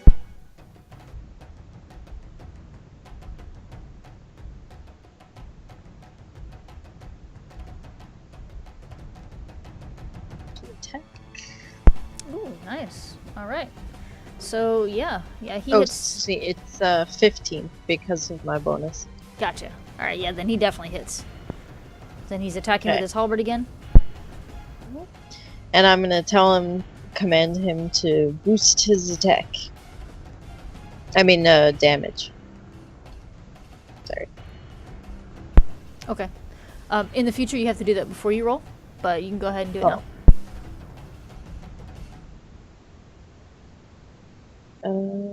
We're still learning, so I forgive you. This. Thank you. Let's. You're so benevolent and kind. Aw, I try. All right, nice. Let's see. Oh, he was uninjured ahead of time, so he's not looking too hot. Definitely not in the best condition. He's on a scale of 1 to 10. He really wants to go home. Yep. Kind of where he's sitting right now. Okay. Well, I'm gonna pat doorstop on the back as I whoa. Go move there. Nice. Okay. Sorry. And thank you for doing a little space out thing so I could see how you moved. Yeah, I totally forgot about that. And let's see. What is a relentless charge for future knowledge? It should say it on the character sheet. You talking about what? Feet for under feet points. Oh, under feet points. I think. No, it just says perform a relentless charge. It's under in the handouts. It's under feat points for spending. Not a little roll 20 handouts. Relentless charge is a character can spend a feat point during a turn in which he or she charges, allow him or her to charge over rough terrain without penalty. Oh, okay. Sounds good. Good stuff. Good stuff. Yep. Yeah, So if you yeah. wanted, so essentially, like if you had been, I guess, say here, and you wanted to charge over here, this would technically be in your way, and I think relentless charge would allow you to kind of go over that, so you can look a little more badass as you kind of charge your way over anything in your path to get to your enemy. Gotcha. But it'd have to be in a straight line, right? Correct. Yeah. Okay, well then save that for next time. So I'm gonna take out my awesome mini cannon and I'm going to shoot at this pirate attacking my buddy. I'm glad you made that plural there at the end, because it sounded almost like you only cared about doorstop there for a second. I care about all of the members of my crew, and oh my gosh, it's a crit. Nice.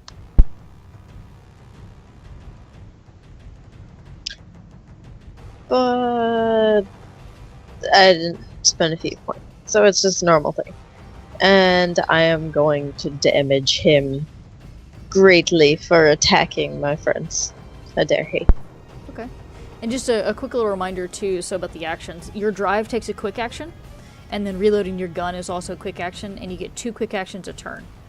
So Okay. talking to doorstop driving doorstop. You can talk to him ordinarily and he can just do basic things, but if you want to do like the boosted attack or damage, you have to drive him.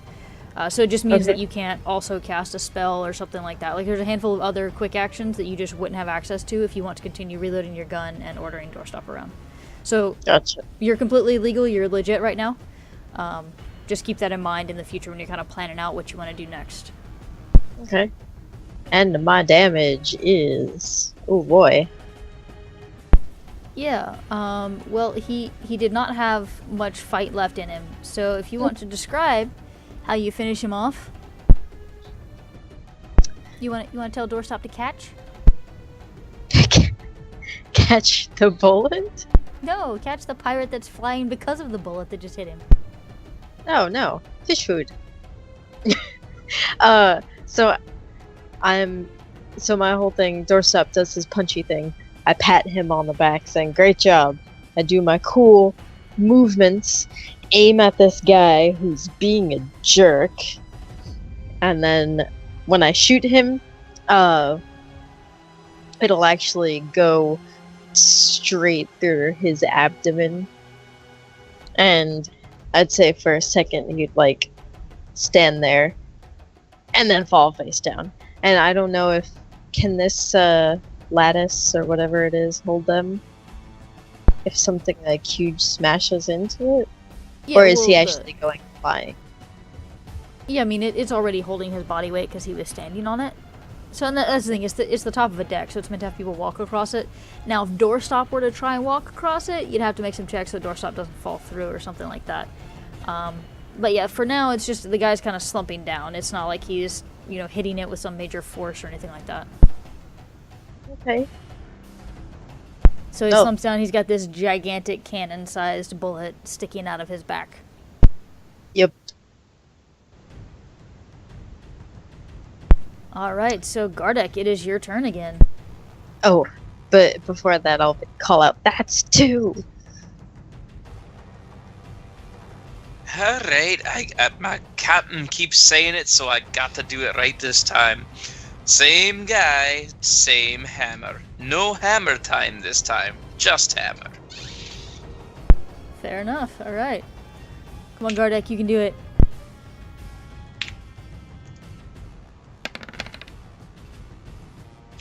Are you kidding me?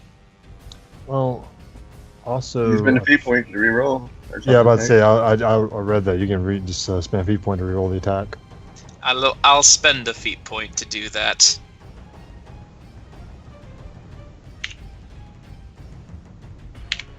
That's what they're there for. Wow! Change the color of the dice. I guess. I don't know. I'll shield bash too. All right, go ahead. You're just like a mountain, right? You are unshakable, unmovable, and like unhittable, right? Aye, but I missed the other character. Oh, there you go, 12. 12. Woo! Your shield hits him. Oh, So he's sitting there. He's like dodging both your hammer swings, and he dodges right into your shield. You hear a clang as his head hits your shield.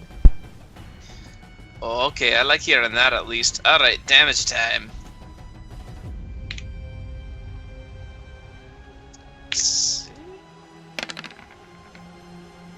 Alright. Not certain. That's with backswing too. I mean, mighty. Sorry. With my let's see, what's his armor? Yeah, no, you can go ahead and describe it. That was just enough because you had damaged him earlier before before the scene had officially started because you were totally epic earlier and you were just giving everybody else time to shine, right? Alright, the captain got one. I just go. So I bring down the hammer again, attempting to kind of go sweep low to bring him to his knees. He dodges out of the way, but then I bring the shield back and just nail him right in the head, and I just watch his body go limp as it crushes into the skull, and I go, "One, you're happy, Captain?" Yes. Let's keep up the counting, boys. Every head's $1, boys. Every head's $1. I didn't say that. I was thinking it. I'm confused. How are we getting paid? I'll tell you later. What? All right. So top of the round again. It would be Eilish. Let me see if I want to have anything weird. No. You know, the seas have kind of calmed down a little bit. Yeah, a little bit. But if you guys try and move too far, you might have to make some more checks just make sure you stay on your feet. What's with Good this to know. skull? Okay. So I have to make a check for moving. No. Well, So on your turn. yeah, Oh, on your oh. turn, if you move a large amount, then you're gonna have to start making some checks because the boat's still tilting and rocking some. But as long as you stand still, you're good. But if you guys start moving, then you might need to make some checks to kind of keep your feet. Gotcha. Out of curiosity, which of those two numbskulls on the front of the ship shot me? This guy. Okie dokie. All right. Keep in mind, there's a little bit of an elevation thing here. You're gonna have to go up the stairs on either side here if you want to get up here. And when you say a little bit of elevation, how large are we talking? God, now you're asking specifics. They're not that versus like a hit about waist high. Let's see, it's about an inch. It's got like About a 6 little feet? thing goes in. So yeah, about 6-8 feet ish. So just enough, like if Okay. somebody want to duck down and like, because there's a doorway underneath these stairs too. So Well, I will I keep my magic permeating the air. I've been thicken everyone's skin a little bit around me. I'm going to unleash a barrage of arcane bolts. So I'm going to shoot my first one at this guy. ooh, a barrage. He used a fancy word. I'm about fed up with you, sir.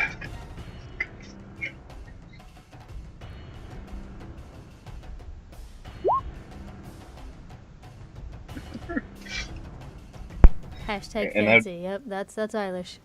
All right, yes, And 14. You hit his defense. I'd like to boost the damage.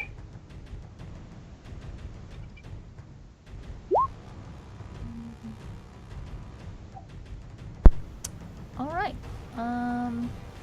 Yeah. Let's see. He wasn't looking so hot to begin with, so you can go ahead and you can describe how your arcane bolt finishes him off. Remember, you got to describe like the runes around your hands and stuff too, because spells are really pretty. Sure. Well, can I finish the rest of my bolts and then I'll describe it all at once? That's Oh, cool. right, because you want to cast more. Gotcha. Yeah, go ahead. Alright, so I'm going to shoot the second one at the other gentleman up here. Gardeck, he's stealing your kill, man.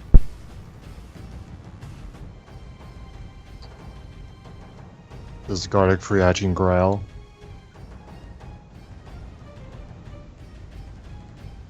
For just a sec. The 12 is not going to be good enough to hit him. He's up on elevation, so need a little bit I use higher a feat than to reroll. Yeah. I mean, no, you're not allowed to use any feat points. Only other players can. Really, man. Oh, and that's a crit. Yep. So I get that and feat point back. You get the feat point back, and 14 is enough to hit him. So go ahead and roll your damage. I will boost this damage as well. So I'm up to. So I have to roll a fatigue thingy after this. But Ooh, do I get a fate point for killing that one guy?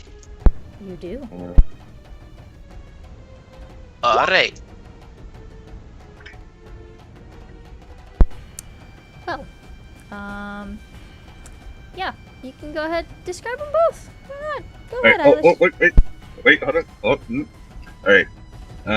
You can spend a feat, I believe, to survive, to automatically succeed an exhaustion roll. I think was one of the things you could do.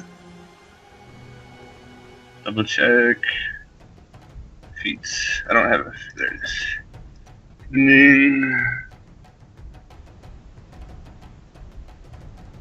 Just to make sure.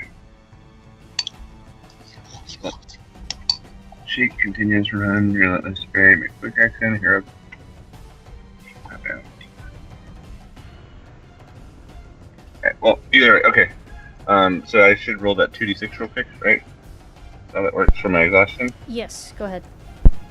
Alright. Oh. Oh. I made it. How many exhaustion points do you have? 6. You have 6. I rolled a Total is 6. equal to or higher than you're fine. Okay. All right, you're close. You get close Made there, it. man. All right, I'm gonna do one more attack then. I'm going to shoot a bolt at the last remaining gentleman. In quotation marks, gentleman. Okay, so the one tiny problem with that is I don't think you really have line of sight to him. I don't have line of sight. No, you've got, because doorstop is really big, and so is Gardeck, and then this guy, even though he's up on elevation, which would make it easier to hit him, he's still behind this wheel. So he's Okay. practically unseeable. Oh, can I move then? Right, you movement in 3. All right, movement and actions. So, I like move there and have line of sight. That'd be I think you can spell, and then move. Yeah, you can perform your actions and movement in any order. I remember from as long as that's a good spot that I can actually see him. Yes, he's still gonna get cover from this wheel. You have to make sure you're within your range, and then because you crossed this hole, I'm gonna want. Well, technically, you could move next to the hole instead. But I still will need an agility roll because you moved on a rolling ship. Sounds good. Let's see.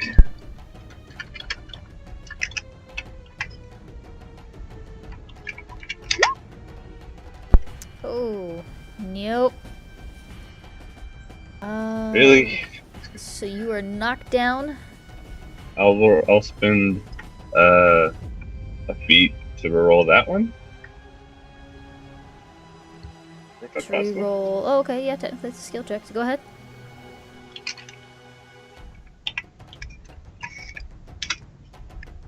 Oh, still not enough. 11? Okay. Yeah, you're looking for a 12. Alright. And That's not cool. That's kind of high roll. direction. Oh well. Okay. So you gotta push 3 inches in the direction of the 1. So the direction that you were moving was this direction. Ooh, 3 inches. Man, you really like the edges of these boats. I don't. You like putting me on the edges of these boats.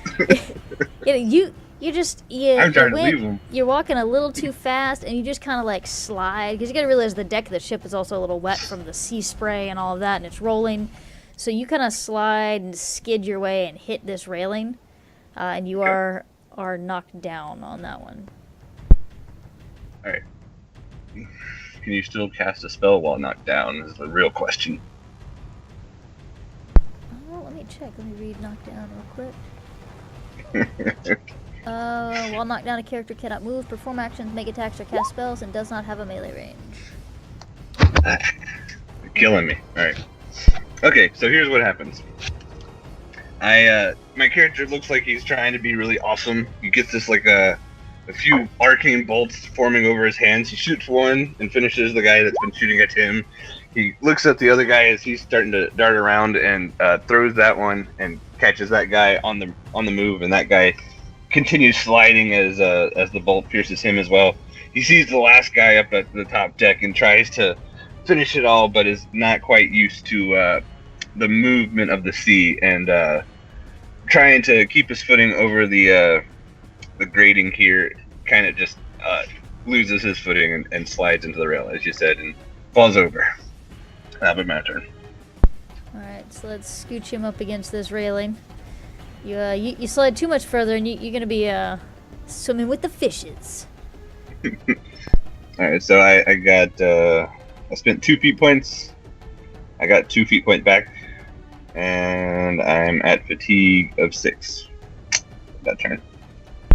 All right, Eilish has been a really, really busy individual this turn. All right, Milo, it's your turn. What are you gonna do? Up here at the captain wheel. So Milo is he's like popping his head up, throwing stuff at this pirate. Pirate's got the wheel doing the same. So it's back and forth. So Milo's kind of ducked. He looks, and he kind of, because of the angle he's at, he kind of sees Ailish's situation over there, or there is definitely a chuckle happening behind that mask. And then he's gonna pop his head up and he's gonna throw his last 2 daggers, hopefully trying to hit this pirate, take him out. So first dagger. Let's see here.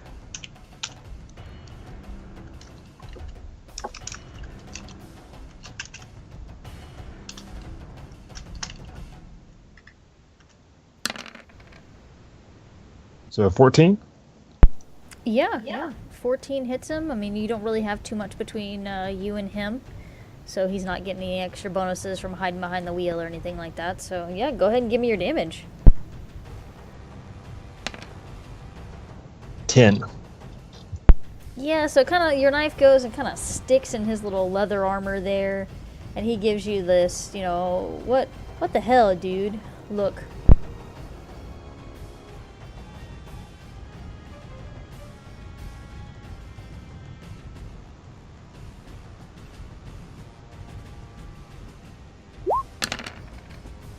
Uh, 16 for the second knife. Yeah, you definitely hit. Oh, I'm an idiot. It's also 3d6 and drop the lowest on damage too. Attacking damage. We'll give an Derp, extra d6 there, and maybe that'll drop your 1. Alright, so that was that'd been 12. 12. So yeah, it still gets stuck in his armor, but it's awfully close there. Like he can feel it scratching against his skin as it kind of pierced through his leather armor.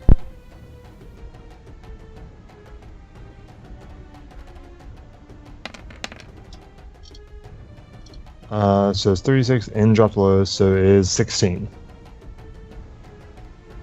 On the damage, let's see. Alright, yeah, you do some damage to him. Let's see. Oh, and that's actually enough to go ahead and finish him off. So describe how you finish off this guy who just wanted to be the pilot of a ship. Well, he chose the wrong ship to work on, because Milo is professional. So he throws as a professional, he throws the first dagger, not professionally like, and it just kind of sticks out of the guy. The pirate looks like insulted that I just threw a knife at him. So Milo focuses and he throws he looks at it as his last dagger. He throws it, and we got like an Evil Dead camera shot as it follows the dagger across the ship and hits the guy like right in the forehead, and he just falls back. Then Milo just kind of nods himself, and then he realizes no one's steering the ship now.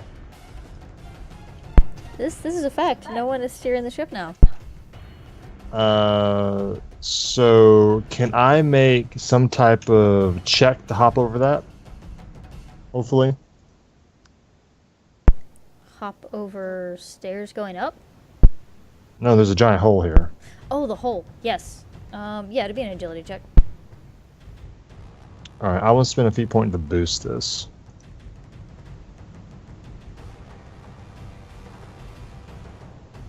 You only moved about 12 feet, so you only moved about 2 inches, so you're good. You don't have to make a check to not fall. So 15? Yep. You're good. You only needed 12 to jump over it, so you're fine. So like Milo hops over it, and he like, he quickly grabs the wheel, but then he also realizes he has no idea what he's doing with this, and he just yells out, "Boss, I think I'm steering it."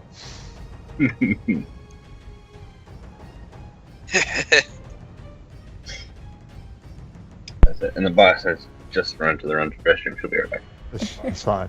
And yeah, so he's like, I think I'm steering it. Stop laughing, everyone. And that's Milo's turn.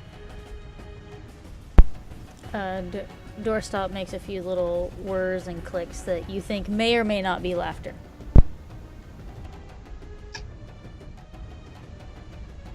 Alright, so yes, combat is now officially postponed to a later date because you guys, as you're kind of the the smoke's kind of settling down, and you well, not really smoke. There's air coming. So the dust from the battle is kind of getting swept away in the sea breeze, and there's some salt spray coming up, and your blood pressure's getting a little bit calmer now that you're no longer in mortal danger. You don't have people shooting at you or trying to stab you with cutlasses and all this stuff.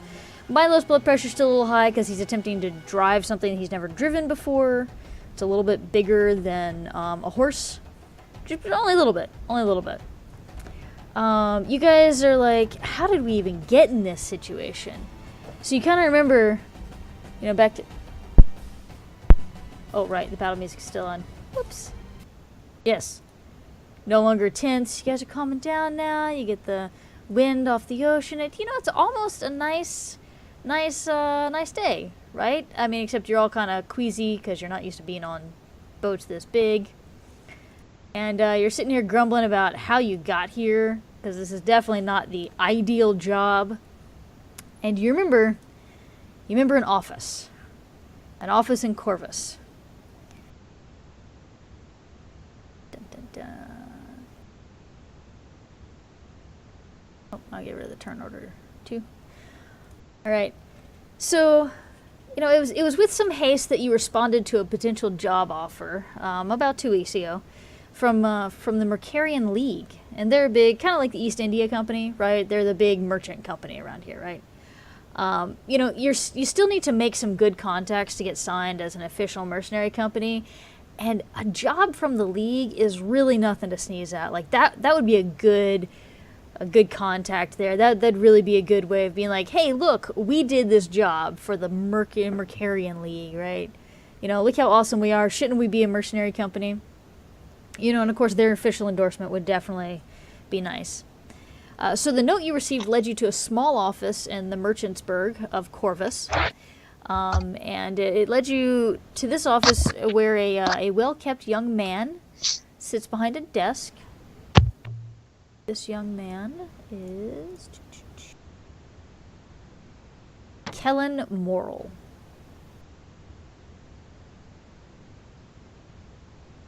And he has hired you for a little job. So it's just a job. He didn't really say a lot in the note. It's just a matter of utmost importance, right? So you guys are standing there, and you notice he's shuffling the papers in front of himself in a gesture that almost looks nervous, which is kind of odd to you guys. Mercarian League individuals are not generally the nervous type, right? But he does look relatively young. But you're going to take your contacts where you can get them, right? You can't always expect to get the highest of the high, right? So he looks at you, kind of adjusts his spectacles. Well, first I want to thank you for coming on such short notice. My name is Kellen Morrill, and I need assistance with well, let's just call it a hunch. A hunch. Yes, a hunch. A hunch. Yes. You're hiring us for a hunch? Pardon?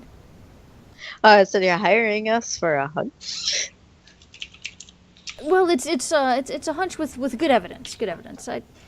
You see, there's this rumor that's slowly being spread about the pirate captain Phineas Shea, and you guys know Phineas Shea. He's this really infamous pirate captain, real badass. Did some badass things. And what are we rolling? Oh, roll it. Really, Gardeck? You got a problem? You got a problem over there? You good? When he was being nervous, I'm a giant. Well, not the pirate captain part. Before I was just saying he's like a hunch. He's like a hunch, you say. So the captain said it fine. Yes. So this rumor is that he's building an armada. My superiors believe it's a false rumor, as Captain Shea is definitely not the fleet commander type, and I totally agree with him. I am not saying that my superiors are wrong, but the rumors have to have come from somewhere. So after some very creative digging, I found the source. Captain Brack Seabreaker. So we'll pause here for a second.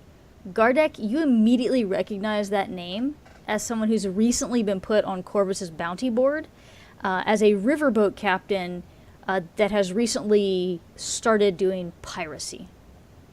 Right, started doing some illegal activities, started like raiding other river pirate ships. You didn't know he had moved up to sea pirate, but he's definitely made a little bit of a name for himself recently with river piracy. I actually be like, I pull out kind of a crude notes I've written down before, and I'm like, I actually have it on there. I'm like, yeah, I remember he was a bit of a small timer. He's gone up since last I read about him. Piracy, you said. I'm gonna look over at Gardek and be like, "You read?" You wound me, boss. You know I might drink a lot, but I really do keep a very strong. Elish, what's that term you say about my my way of looking at bounties? You say it's such a fancy way. I call it scribbling. Thank you. Of course, got it. But I'm you're- gonna. you're Sorry. quite thorough with your scribblings, and I'm happy to assist with. I'm gonna elbow Gardic in the side and give him a wink, kind of like "Hey, I'm just messing with you." He laughs. I'm like, but really, I do mean it. I'm surprised. He was a small timer. Where this? When did you hear of this news, lad? Well, it's relatively recent. It's maybe a month or two. He's, from what I gather, he's potentially hero worshipping Captain Shay, or doing his best to pretend to be Captain Shay. I'm honestly not sure which one, but he's aggressively attacking vessels that happen to be in waters near where Shay is suspected to be. And he's recently started calling his ship the Talion Shield. And the Talion is the name of Shay's ship. I believe he has the potential to become a major threat if he's not stopped. My superiors disagree. They believe he's an upstart that the pirates will cull themselves if he draws too much unwanted attention, but I fear that might take too long. I've asked you here because I would like to hire you to, what's the polite way of, just take him out. I don't really want him creating an armada.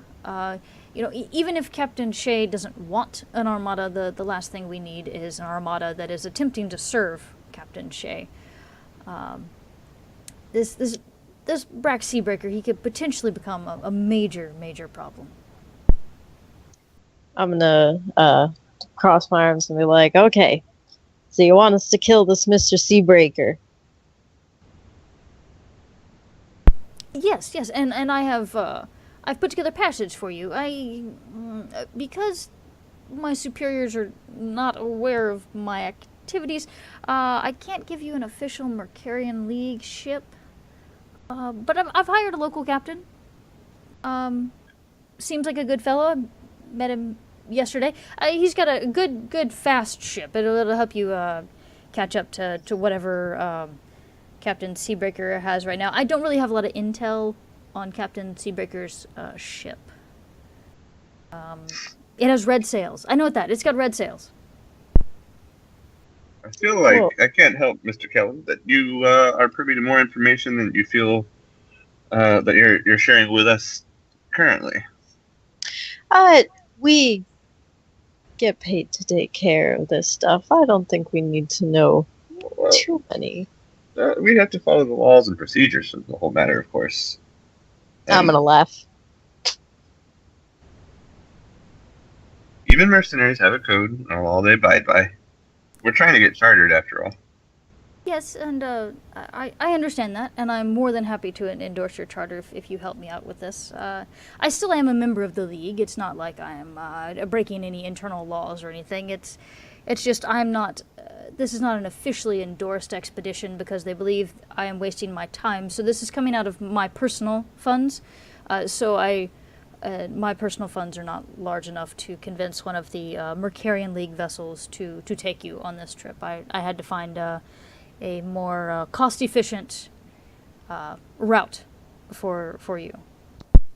Well, Mr. Morrill, I must say, me and my buddy back here, and I'm gonna point a finger back at Doorstop, we're not too much of a fan of boats, as well as the fact that this is a hunch, as you said.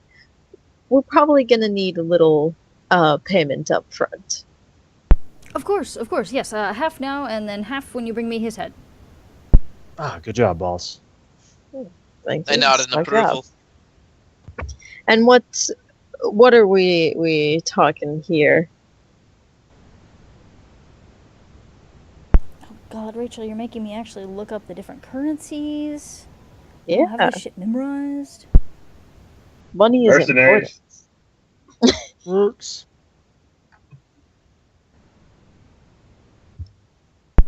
Okay, we will take a 10-second break while I look up the different, because every country has its own crowns. I think the Signoran crown is the most common one, though. I believe you're right. I'll go AFK real quick then. Oh, well then I guess we'll take a little 5-minute break. We'll move the little thingy over to this screen for all you people watching at home while I flip through a book. I apologize. So 5 minutes, everybody. Go pee. All that stuff. Get some water. Things like that. Woohoo!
Alright, anybody back?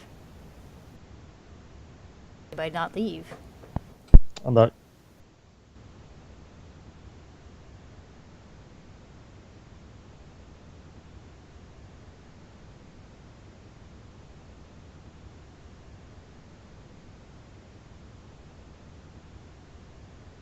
We're back. Welcome back. Okay.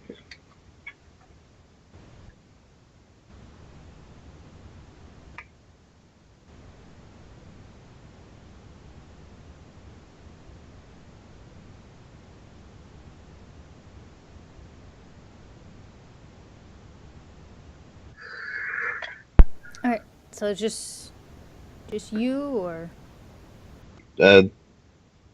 Me and the wifey. And Okay, still know That's what me. the wayward troll I'm is. the wifey. are you back, Golan? Oh, Oh, that's okay. Gardek, he's Gardek this time.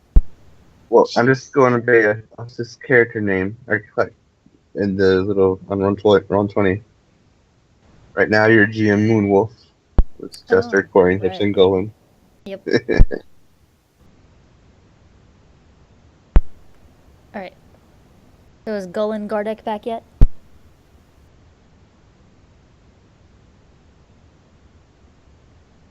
Guess not. Everybody having fun though? Yeah, definitely. I'm curious this guy's motives. My law degree / skill ranks wants to make sure we're all on the up and up. He seems too nervous for me to trust. He seems shaky, hesitant, and he might be a little shady with this situation, which is perfectly fine for Milo. Not that he has a history and that type of thing. Well, I'm not saying that I won't do it. I'm just saying we should negotiate for more pay if that's the case. Probably. Of course, that's the boss's job, right, boss? That's what I'm doing. Yeah. Right. That's what I'm doing.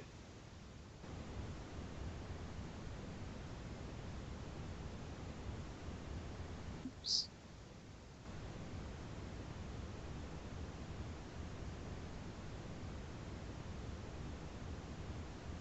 I need you to. We're all back.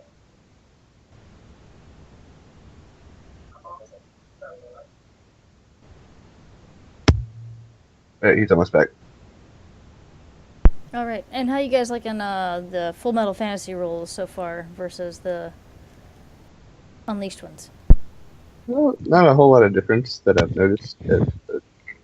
I'm back. Welcome back. I haven't noticed too much difference. It's more. I think it's more of a theme. Yeah. Except one of my dice rolls. Oh, your dice are terrible tonight, man. It's not me this time. I'm a tank. I'm not a muscle man. I just like a turn where I'm not starting out on my butt on that ship. Yeah, sounds good. Well, We gotta get back to the ship. You're an intellectual, you know. Seafaring's not really your thing. Probably seasick. I should have probably not got on a boat in the first place. Poor strategy. I wanted to do. I forgot. I was gonna say a comment before we shifted to the back in time thing. I was gonna say, creels aren't meant for the water. We're meant for the mountains. I was gonna say the same thing when we were talking to the guy too.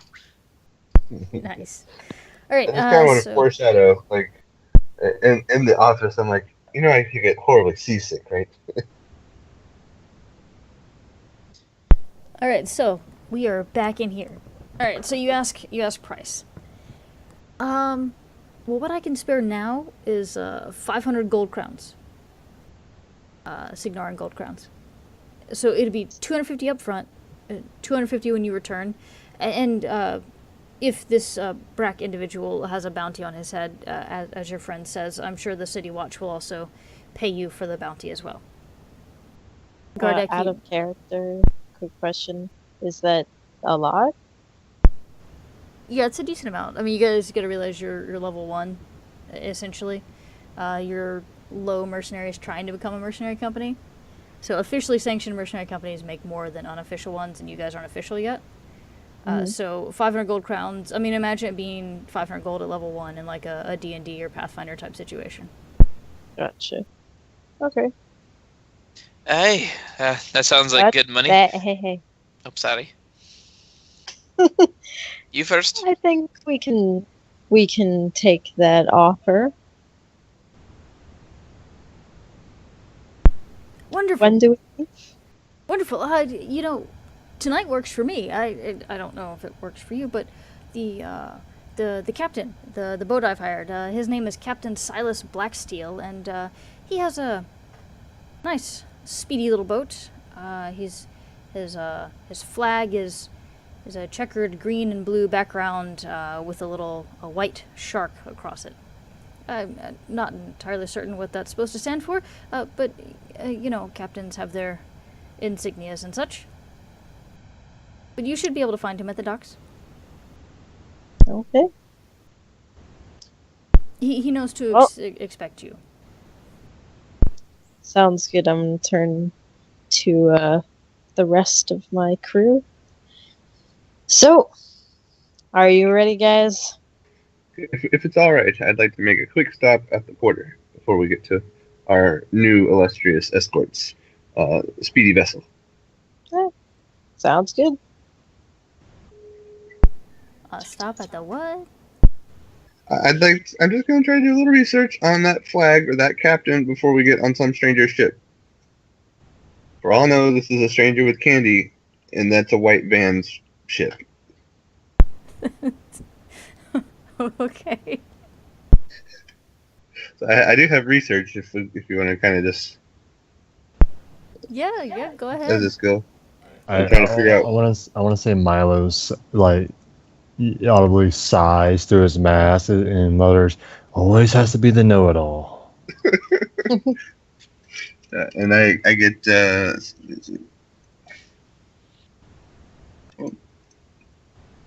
reroll detections and perception rolls are boosted. Alright, so that's not going to affect this. Unless this is a perception research. What's the stat for research?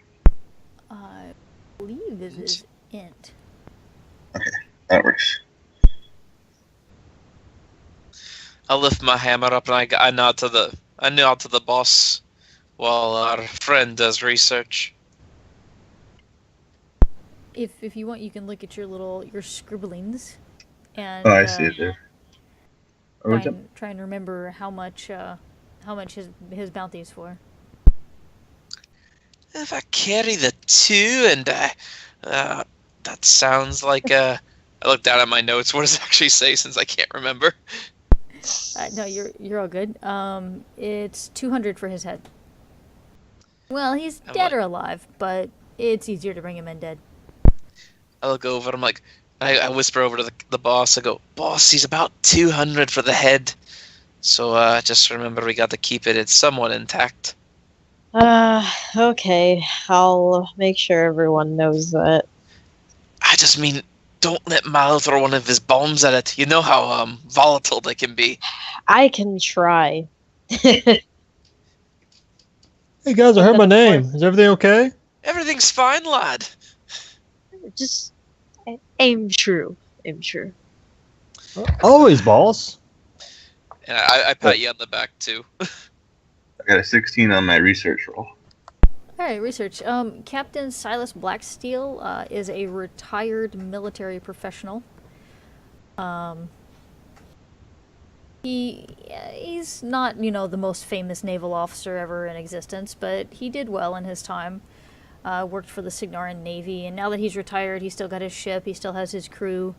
The sea life is still for them, so they kind of go around helping out where they can. They're not officially like a mercenary company or anything like that, but they do small jobs here and there for people just because the sea is where he belongs, in his opinion. So odd jobs like this are probably right within what you would expect from him. You're not sure what Mr. Morrill might have told him about the details of the mission, but you do know that he's an upstanding citizen. He's not some borderline pirate like this Brack Seabreaker dude or anything like that. He's just Sounds a good. little old, a little grizzled. Right. And what about the flag? Anything that comes up from nothing too crazy? It's just the colors and the emblem that he chose. He originally chose, I think, something more akin to like a dolphin or something because his daughter liked dolphins. But the seamstress ended up turning it to something that looked a little more like a shark. So he kind of went with it.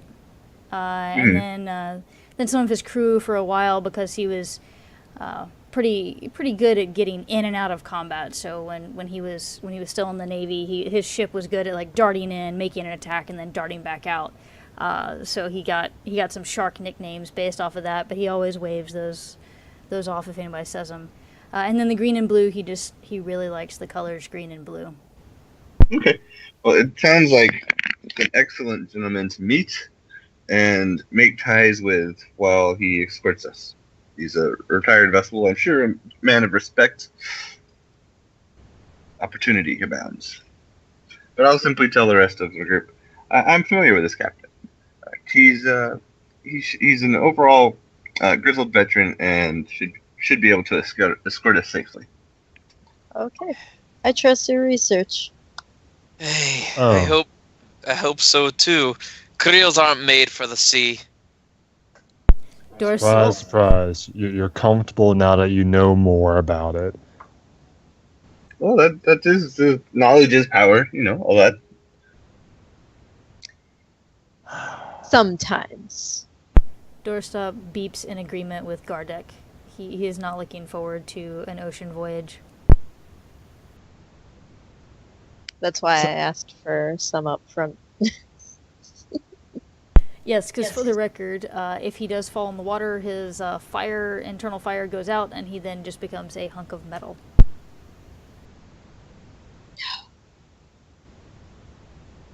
That's the, risk of life at sea, right?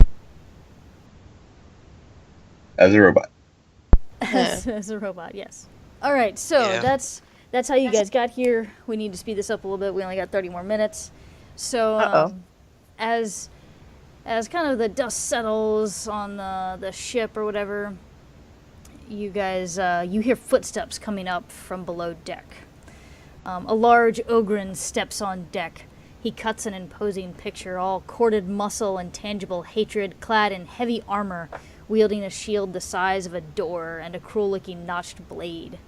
A lean, unhealthy-looking female human wearing a hooded, black-armored greatcoat stands a pace behind him, barely visible in the shadows below deck. So, Right, we're on the wrong screen, I think. I know. I wanted to read my description before I put you guys back on the boat. Jeez, Okay. Dan. Is that okay? On a boat. Yes. On a boat. Don't you ever forget? I'm on a boat, mother. Don't you ever forget. Boss, bring the flippy floppies. I sigh real deep. Creels aren't meant to fight on boats. I don't think any of us are too happy with fighting on a boat. However, pay is pay. That was more under my breath. As I see the imposing figure walking out as my new challenge mode. I'm gonna see the look on your face and translate it. All right, and I have some pictures for these individuals. So let's see. That one. There's Captain Brack Seabreaker.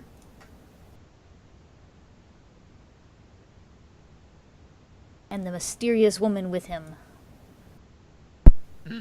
Brack, that's the guy that was supposed to kill, right? Yeah.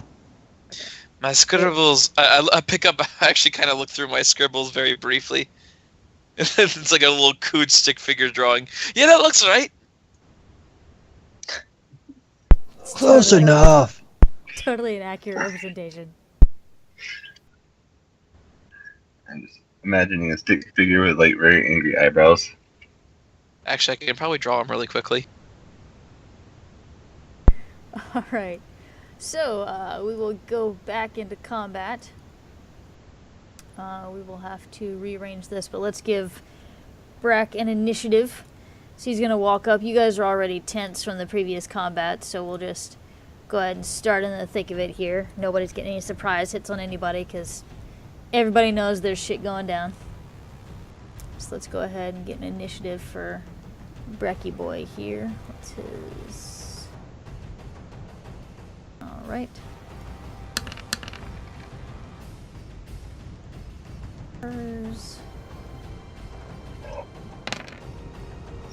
Alright, and we will reset these turns here.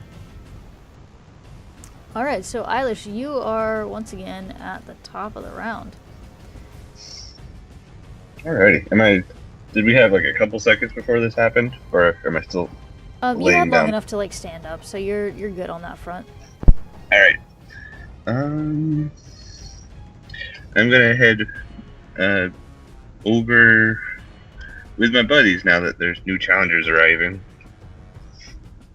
And I'm going to how would you say my line of sight is? Like, do I have line of sight towards the captain? To Captain Brack? No, because you can't see through doorstop. The silver line has to be drawn from the middle of me. Let's see, could I just go only that far instead? Yeah, if you scoot over a little bit, you'd be good. This wouldn't block you. And you don't have the mass between you and him. So, yeah, you can see him. Okay. I'll take, I'll form a blue orb in each hand again and throw them at Captain. Oh, Captain.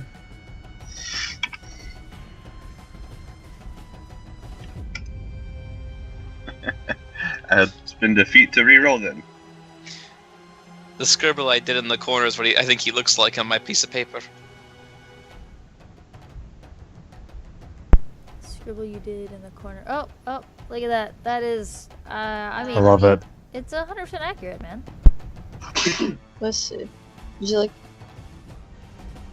So 13 to hit.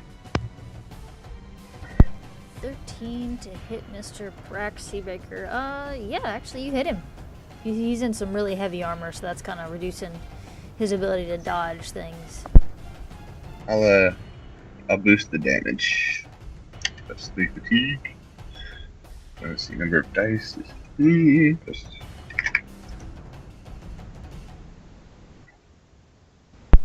Okie dokie. Alright. Yeah, so you did a little bit of damage to him. Go ahead and, oh, never mind, I'll do that. You want to describe, how you damage him? I'm gonna throw one more real quick. Okay, go ahead.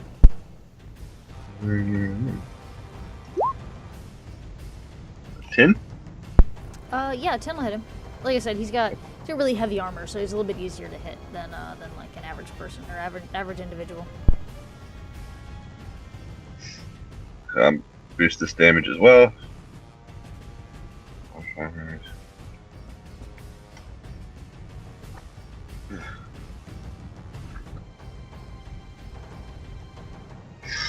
Alright, so that said, like I said, I run back over to my companion, seeing him come from below decks, grabbing a blue orb in each hand, and I immediately chuck them one after the other, just maybe kind of brushing against his shoulder a little bit, depending on how much damage is going through, is how much of a brushing it is. But yeah, just kind of trying to knock him back for the barrage. And I will make my roll. I got a 6 again, so I'm not exhausted. And that's my turn. Awesome. Alright, yeah, the arcane bolts hit him, and he doesn't really seem to be phased as far as the actual, like, the force of them hitting him. They kind of, like, hit him and kind of off of his shoulders. He kind of halfway sneers in your direction. Milo, you are up. Does he have any... Oh, real quick. Do either of them have any magic on them? There's no, like, magical runes or anything like that you see. Okay. Yeah. Just a lot of armor. Yes, he's in very heavy armor. Okay. So Milo's gonna step over here. He's gonna reach into his pouch and he's gonna pull out the single glowing green bomb. So I am gonna throw an acid bomb at the captain. So right when he's coming out and my comrades are all there looking at him, I'm just gonna take this bomb and just try to throw it right on his shoulders.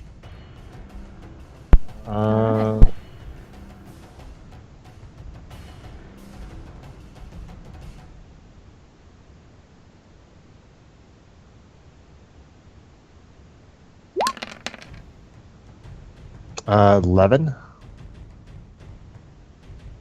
11 to hit Brack? Yes, you hit Brack. And does the acid bomb do anything other than acid damage, like corrosion or anything, or just that?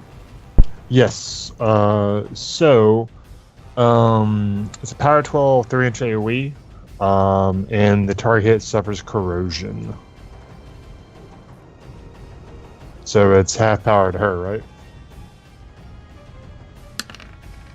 I'm sorry, say that again? She takes half damage, right? Do I have to roll for her? I think it takes half the power, so you still have to roll it, so it's going to be 2d6 plus... No, that's what I'm asking.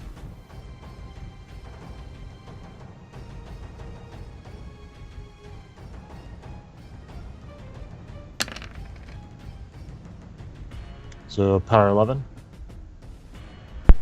All right, so you see it kind of like, so it hits him and kind of splatters onto her a little bit, and she kind of like glares, makes a small hiss, but doesn't seem to do too much more to her other than making her very upset. Okay. Other quick action. I thought I'd do this. I'm like, ha, hit him! And I looked, and then Milo notices that he wasn't holding the wheel anymore. He grabs it. Touche. That's my turn. Hands on the wheel. Sorry, boss. This is very new to me. All right, so now it is Captain Brack's turn. All right, so when Captain Brack appeared, did Gardic say anything, or is he just like comparing the pictures? Since I haven't got a chance to, yeah, I'm just making sure. I'm like, yep, all right, good. That's the right one. Okay, just want to make sure before I get my fancy tone on. Fair enough. Okay, so Captain Brack is just gonna walk up and hit the first thing nearby. So he's gonna go up and attack Doorstop there. Yeah, and he's got his blade and his shield. So he will, gotta select the token. He will attack. Where's stats? Here we go. That many dice. No.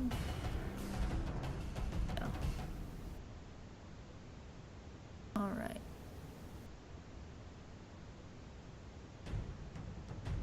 I think I did that correctly, right? Yes. I think it's actually supposed to be an extra die on the damage roll.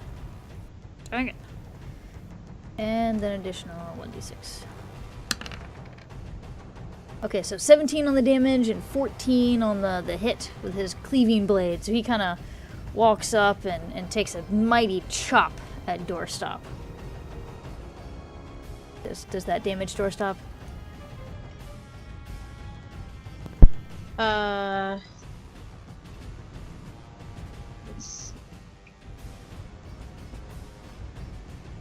Doorstop's armor is. Yeah, his armor is. Sorry, I lost the page. Armor is 14.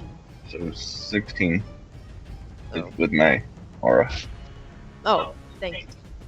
Alright, so then he would take 1 damage. And we do his location.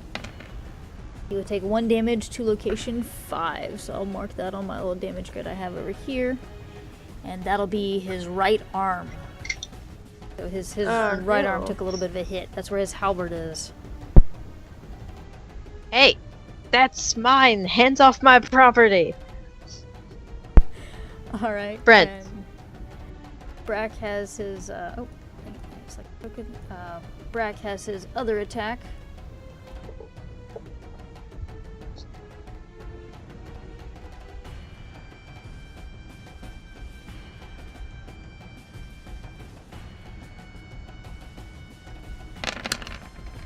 Alright, so once again a 15 to hit, and then his damage, still not quite enough to take out Doorstop's, get past Doorstop's armor there. So he kind of makes a mighty chop with his cleaving blade, and then he swings around with his shield and kind of tries to knock Doorstop in the face, and all it does is make Doorstop kind of just look at him. And Doorstop's eyes kind of dim angrily. So there's a little more brightness towards the center and dimness towards the edges as he kind of narrows, quote unquote, his eyes. Or his eyes will turn like red. Like, was it the Iron Giant? Just angry. Yes, his Iron Giant angry face. Alright, Colby, it's all you. Okay. I'm angry.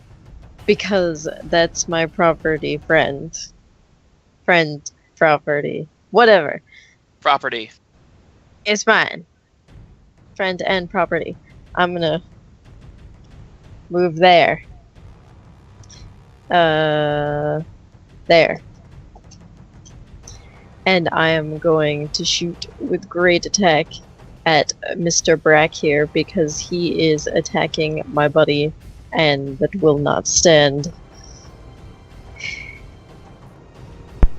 So I am going to spend. Let's see. No, never mind.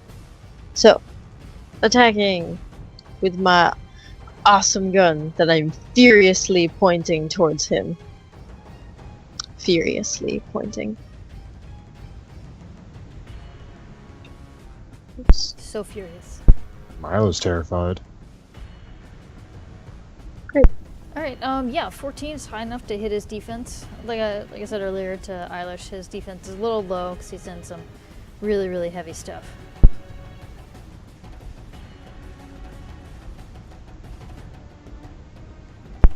And to hit. Alright, so your slug gun kind of goes through, it hits him in the side, and ordinarily, someone getting hit in the side, there's definitely going to be a major oof, right? But this guy, Yeah. like, he flinches a little because it hits him in the side, but it kind of hits his armor and then kind of rolls down his leg and onto the deck below. I sneer angrily, and then Doorstop is gonna make his attack. So, I'm gonna command him, or drive him to boost, and I'm gonna say, attack the guy that just hurt you, he needs to die. And And he's boosting attack or damage. attack. Well, Brack's defense is pretty low, so it's relatively easy to hit, so it might be better to boost the damage roll, because his armor's higher. Okay. Because that's the thing, is your slug gun ordinarily does a lot of damage, and then this one you're like, wow, it's not doing very much. Yeah, you actually hit him. His defense is really, really low. Okay. Go ahead and roll boosted damage. Oops. That I did that wrong. Add 5 more to that. So it's 20. Power 11, yeah. So 20. Yeah. Alright, 20, yeah, definitely that's enough to get you some damage on the board there. Brr.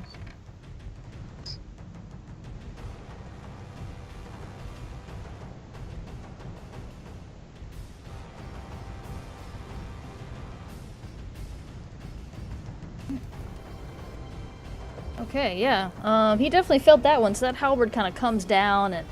Well, how do you want it to look when Dorsov's attacking this guy with his halberd?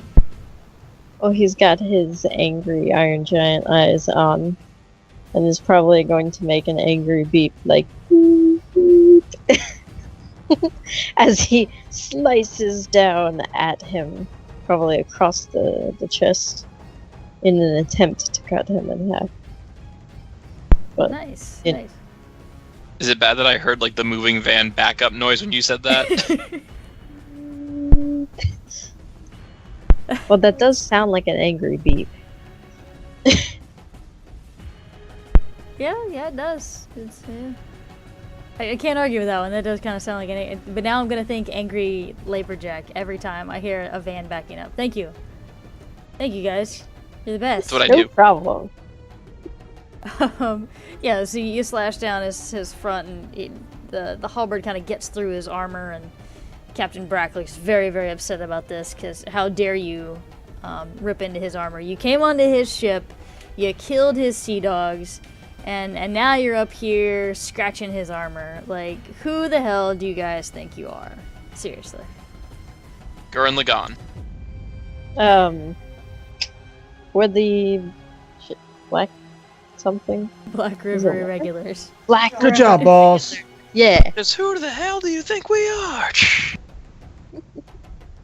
Alright, so this mysterious woman, being super mysterious, she is going to... That sounds dangerous.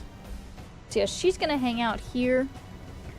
She's going to scoot forward a little bit, but not too much. She's still kind of partially on those stairs, so it'll be a little harder to hit her if you want to try and shoot her with something. And she's going to start casting some shit. And Mr. Eilish, you have the ability to rune read, so you can kind of read the language of the magic that she's casting and can kind of try and figure the spell out. Exactly. Let's do it. Let's do it. Okay, is there a check for that? Do you need to do I that? think it's just I can do it. From what I was reading, it looks like. Alright, yeah, you can just identify any spell. There's no... It's a check for reading. Might be lore I see. arcane, but we'll just go with it. We'll just go with it. You figure it out. So her runes are kind of like this sickly green. They form runes, but they also kind of drip with like this green, just disgusting. You don't want to touch it, kind of, just oozing runes. And she casts 2 spells. One seems more like this, kind of swirls in this kind of like gray wind around her. That's the first one she does, and she speaks in a language you don't really recognize, but it like hurts your ears. It sounds really, really bad, right? You've heard of languages like this before that are kind of the languages of dark sorcerers, kind of thing, of dark magic users, or sorry, dark will weavers. So she's got this kind of this gray swirl around her, and then she throws her arms out to either side, and that gray swirling wind blasts out from her, and then kind of disappears. And then her second spell is, and that first one you're not entirely certain what it is, but you can definitely tell it's necromantic of some type. That gray wind one. Now the next one though you do recognize, and it is necromantic. It is a spell called Vision. And she casts it, and she's got these green runes that kind of swirl and ooze around her hand, and they even kind of like drip and ooze through the air if something could move like sludge through air, right? And they kind of lazily circle around Captain Brack. And that is a spell called Vision. And what that does it say you can actually identify what it does? Yeah, the first one, it says, let's see. Identify any spell cast in line of sight by reading the runes. Also learn the type of magic and the tradition from the casting Yeah, so character that cast it with. definitely necromantic. You know it's called Vision, and you know that it protects the person that it's around. So it's kind of like yours. You've got your aura of protection. This is similar to that, except it kind of negates one attack, and then it expires. Okay. And I don't have any better idea of what the wind one did. you know it's necromantic. You know it's dark magic, but it's not exactly a spell. It's kind of just it's something dealing with something that necromancers can naturally just do. So you're not entirely certain what it is. And then that's gonna be her turn. She's gonna do that. Yep. Yeah, so Gardic, you are up. Alright, well, I've confirmed, and I saw as soon as I kind of, like, I hear the clanging of, him striking, my lovely, tall, mechanoid friend in front of me, I go like, oh, I'm gonna hastily put my notes inside my shield, and, take a step. It's right click, right? And then I hold down this, and I move here, right? Did I do it? There we go. You can Yeah, left there we go. click. But yeah, it's Okay. the spacebar mostly. Excellent. I walk up and I go, Captain Brack, I am Gardic Stonebrow, Creel of this lovely chapter of mercenaries, and I am here to take your bounty. And, oh, you damaged my friend. You are a terrible person. Okay, I'd like to call out real quick before you attack, but watch out for the magics. Any light attack should dissipate it before you go in for the kill. I'm like, I'll go like, alright, sure, that works too. So Eilish just said use your shield first, is what he just said. Gotcha. That's like I think about something like, alright, shield first, then hammer. So I will shield bash him. I will begin my shielding.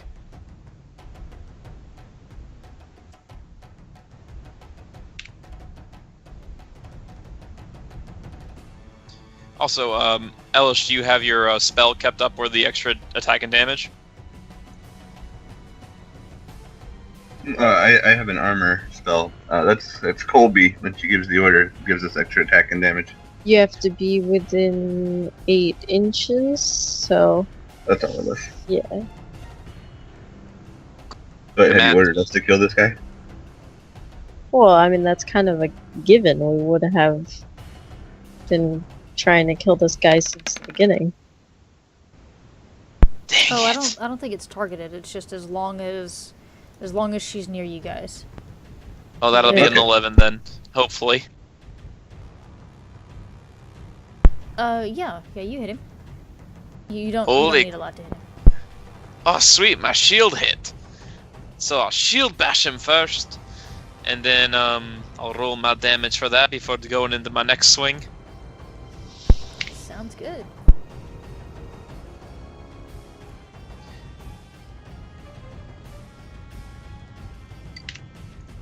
Eilish kind of adjusts his goggles. Perfect strategy. Oh, that's why it's a shield. No, it's okay, because like Eilish was suggesting, is it still would dissipate that vision spell. So you hit, and ordinarily you wouldn't do any damage, but the spell triggers when Brack is hit, not when Brack is damaged. So you see you kind of hit him, and you see that green sludge kind of appear around him and make your shield not actually do any major damage to him. You don't actually like fully sink into his armor or anything. But then you watch like the sludgy green runes kind of fade away. Like, alright, now for the hammer.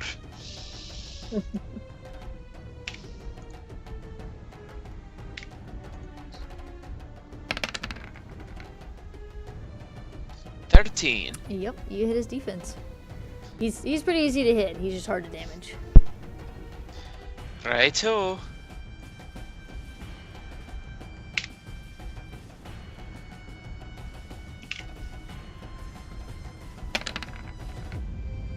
How's that for a hit? Nice, good job. All right.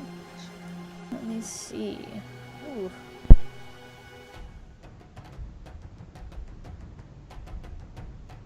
Gotta pull out the old trusty calculator.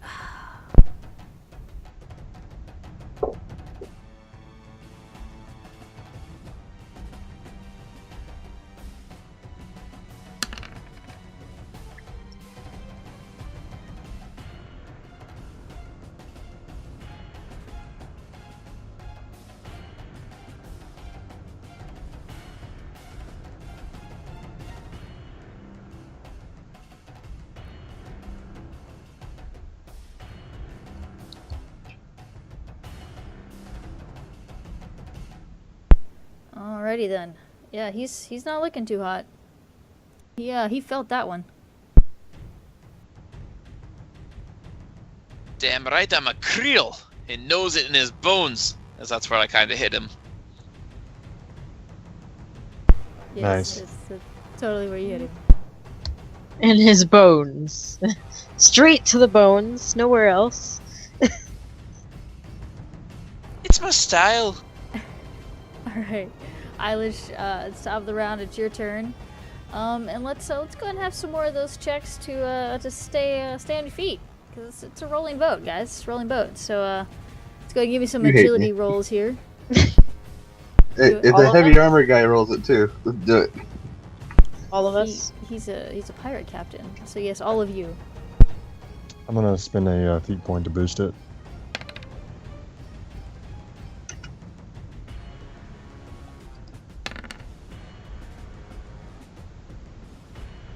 Alright, the target number is 12. Woohoo! Eilish isn't looking too hot. No. Oh, poor Doorstop. Okay, so Eilish and Doorstop. Let's see. Eilish, did you want a feat point to re-roll, or? I'll just feat point on my turn later. Okay. Alright. I had to roll a 9, or I can just spin the feat later to negate it.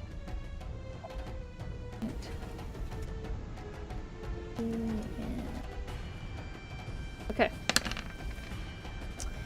Alright, Eilish, you are pushed a whole inch in the 6th direction. Which is going to be in this direction. So you get to move yourself 6 feet in that direction. Let's see. Doorstop moves 2 inches in the 3, which is in this direction, and 2 inches is what? That's going to be 12 feet. Oh, goodness. Alright, we'll have him stop and slide in that direction. Well, he's a little too big to fit through that hole, so he won't get in the hole, but he's now over here. Poor doorstop. He's beeping frantically because he sees the edge of that boat is very, very close. He's kind of panic beeping right now. I'm like, no! Don't worry, we'll get you over here. Just focus on getting into the middle of the ship. Alright, so, Eilish, it is now your turn. Captain Brack laughs. Cool. What would he say? What would he say? Ah, looks like your Jack needs some sea legs. Hey, I got a buddy who just sent me a message saying he's watching. Cool. I'll spend a feat point to get back up. Alright, spend your feat point. I went 2. I'll actually go back to help Gardek. I won't leave you alone, my friend. And, but I'm actually going to shoot a bolt at, This witch. lady in the back. Yep. Okay. Now, keep in mind, you can't see through Brack. And Yeah, also, okay. if you want to give Gardek his buff, you need to be base to base, is what it's called. So your circles need to be touching. Oh. Yes. Okay. That's why I was standing next to the doorstop. Oh boy. Okay, so not only do people block movement, you can't see through people? Correct. Unfortunately, Okay. as long as they're around the same size, or like if she tried to hit, well, if Colby tried to hit Gardek, she could because Gardek's bigger than Brack, so then Gardek would be visible past Brack. Okay. So, alright. Well, in that case, I was hereabouts, right? Yeah. So, could I just do...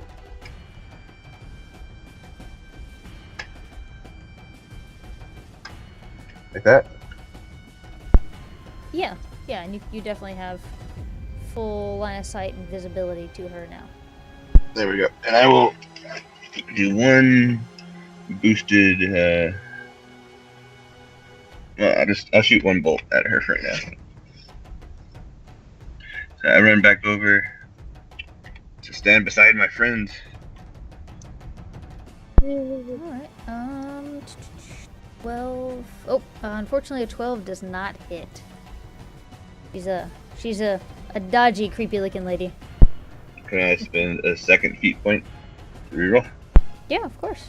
No, Dan, Alright. you're not allowed to spend any feat points ever. Hey, I'm going through these things like candy. Alright. Actually, I'm sorry. Both of those were one higher. I haven't been adding my captain bonus. So would the 13 have hit in the first place? Yes, the 13 would have hit. Okay. So never mind. But I'll boost my damage here. I haven't been adding that thing the whole time. 36 plus 12.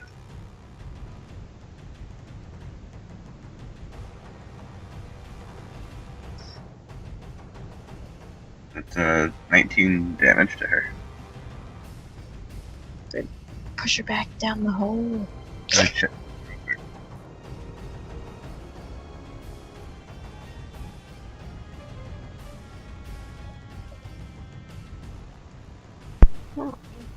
Alright, so yeah. That hurt. She's not too happy about that. Okay, so yeah, I just want to say, like, I get up, I run around my buddy trying to help him out, but not wanting to get exactly next to him or Captain Brack because, well, that's what they're paid to do. I'm paid to shoot bolts, and shoot a bolt I do right towards the switch here. I make a quick roll for exhaustion. So I'm at 5. All right, so I'm good for that, and I end my turn. All right, Milo, what are you up to now?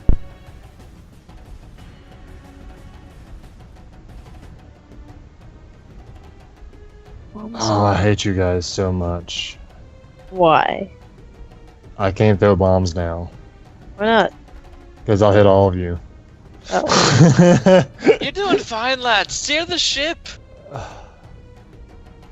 want to throw bombs. Sort of. It's a flashback of like, man, we have to worry about his throw. Yeah, aim true. And I'm like, that's what she was telling me. I have to aim true. Oh God. Don't worry, boss. I'll aim true. And he's Just like don't reaching in hit his us back or- for bombs. More damage to his head. Oh I no. don't- Yeah, I don't think there's any way I can throw a bomb and not hit you guys. Oh, wait. Is it an AoE effect? No, all my bombs are. Okay, hold on. I may have something. So, let's see this. Where's this something that I might have that's really awesome? So,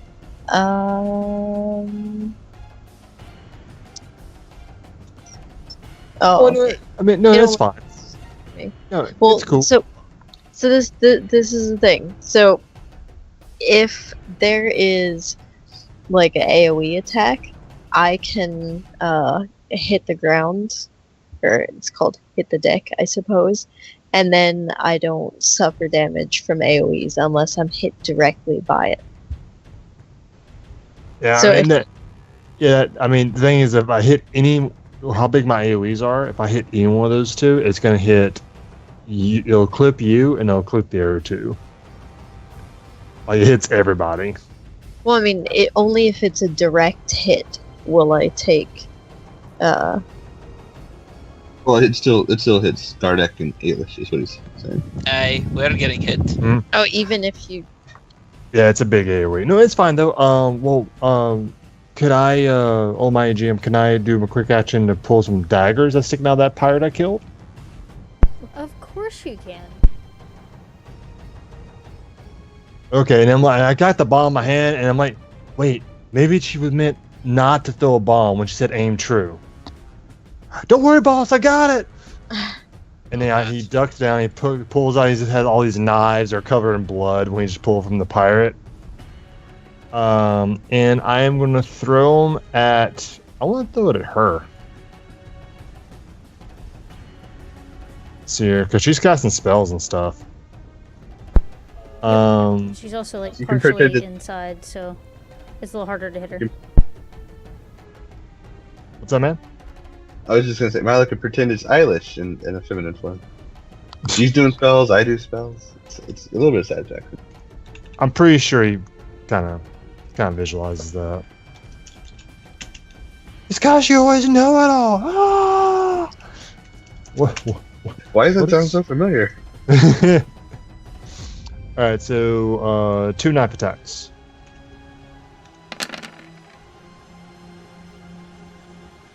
So the first one's 15, the second one's 11. Technically, will be in the back arc. No, I think you're still in her front arc because she's facing forward, not facing to the left. So just for the record, then her back arc faces them. Her back arc is facing technically Colby, but her back arc is technically she's partially on the stairs. Anyway, knife 1 will definitely be enough to hit and kill her. So you can describe how you kill her, and then I will describe the results of such a thing. Okay. So he yells at and just throws the daggers. The first one's like slow motion, whizzes by her. The other one gets her like it's like right in the chest. And there's like the moment where she kind of looks down and sees the knife, and then that's you, by the way. Oh, the end I'm thing. leaving it up isn't to it? you. You say you're doing something, so there. So that black wind that had come out from her, that kind of grayish wind, Milo, you noticed that as you were like pulling daggers out of the body next to you, it was starting to move, and like that gray mist was kind of swirling around it, going into its mouth and kind of into its wounds, and it was starting to look like it was about to come up and rise up and maybe attack you. But then you put a knife through her heart, so like the little bit of like necromantic energy that was slowly filling its cold, dead eyes slowly fades out, and the body sits still. And anybody else? Colby, you're next to a body. Eilish and Gardeck, you guys are next to a body. You see the same thing, that the bodies on the deck were starting to move.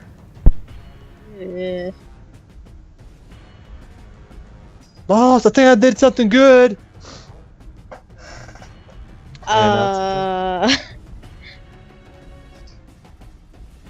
So yeah, it's Captain Brack's turn now. Okay. Let's see. So Captain Brack is going to do that. To regain that. I'm gonna give him that there and that there. So you notice. No, that puts him back to. Yeah. Okay. So you notice like he's kind of wounded. He's not looking too good, and then he kind of, kind of toughens up for a second and kind of grunts to himself, and he seems to be looking and feeling a little bit better. Gardeck, you recognize this as an ability that's similar to what Troll can have, where you kind of like regenerate over time. Revitalize. Yes. All right. So, he is going to attack Gardeck, because Gardeck is now his #1 priority, because Gardeck took a gigantic chunk out of his face. And That's what I do. It's just not cool, bro. It's just not cool. Oh, dang it. It's business. It's business time. It's Is that what you're trying to say? It's business. All right. It's So business first time. attack is his We are- cleaving blade. We are mercenaries. So this is technically business time. It is Yeah. business. We are because we are professionals. Exactly. Totally professionals. Okay. So yes, 14 to hit you and 17 against your armor, and that was his cleaving blade. Well, I believe he will hit me, but if Elish's ability is still up, then and he is in base to base with me, I actually am at 18 armor. You butt. All right. Well, there's his shield attack. So does the 13 hit your defense? I believe it does. Yes, it does, because I don't got any other fancy things that allow me to do no boost in my dex. So yeah, nope. All right. So he's gonna do whatever 22 minus 18. What's 4 damage? 4. To You your could four. spin. You could spin the feet to, lower the Oh, have him damage. reroll. That's true. I can do that. I can try to, or I could do that actually. I forgot. You can Yes, heroically I will actually. dodge. I will spend a feat to do said thing. Then you only take 2 damage instead of the 4 damage. Is it half before armor or after armor? I think it's half after armor. Alright, well, what direction is it hitting me on my fancy chains? In the on your 2. 2 to your 2. Crikey. I believe that is physique. Yes, it is. That's of course correct, it yeah. is. Ow. Every time in the same physicals. Hitting you right in your muscly spits. All right, Right. Colby. This- Yes. Okay. Now, keep in mind, where you are now, you've spent you've spent your entire turn here, so you are activating on your turn in Brack's back arc. So you do get a +2 to hit him right now because he's less defensive against his back. Gotcha. If I call out to doorstop, will it lose me that thing? So doorstop, he doesn't have feat points, so he can't shake knockdown by himself. So he can't shake it for free with feats. He's gonna have to give up either his movement or his action, all of his actions. He's probably gonna give up his actions just so because I'm gonna tell him to come to me Okay, all right, that works. in a way that's not gonna get him attacked. Yeah, of course. No, he's gonna I'm- take the most dangerous route. I mean, come on. Take the least dangerous route to come to me. He's speed but- 5, so he moves about 30 feet. So yeah, he can probably get close to you. Okay. Well, I am going to shoot with great attack at Captain Brack. Wait, can... Oh, wait, no. Okay, And you should have access to doorstop so you can move him where you want him. gotcha. Well, I'm gonna hold out my awesome, amazing, gigantic gun of great justice. Justice. Justice. Brains from behind. The gun's name is Reinhardt. No. Wow. Yeah, your 15 definitely hits. He's super easy to hit, not very dodgy. And then on top of that, you're hitting him in the back. Like an extremely honorable mercenary. Business. Yes. That's what I should call my gun. Business. It's only business.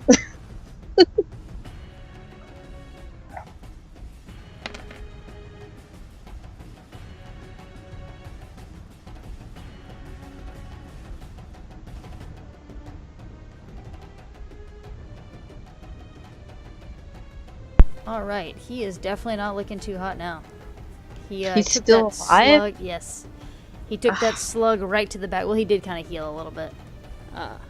Took that slug right to the back, and he kind of like, oof, forward a little.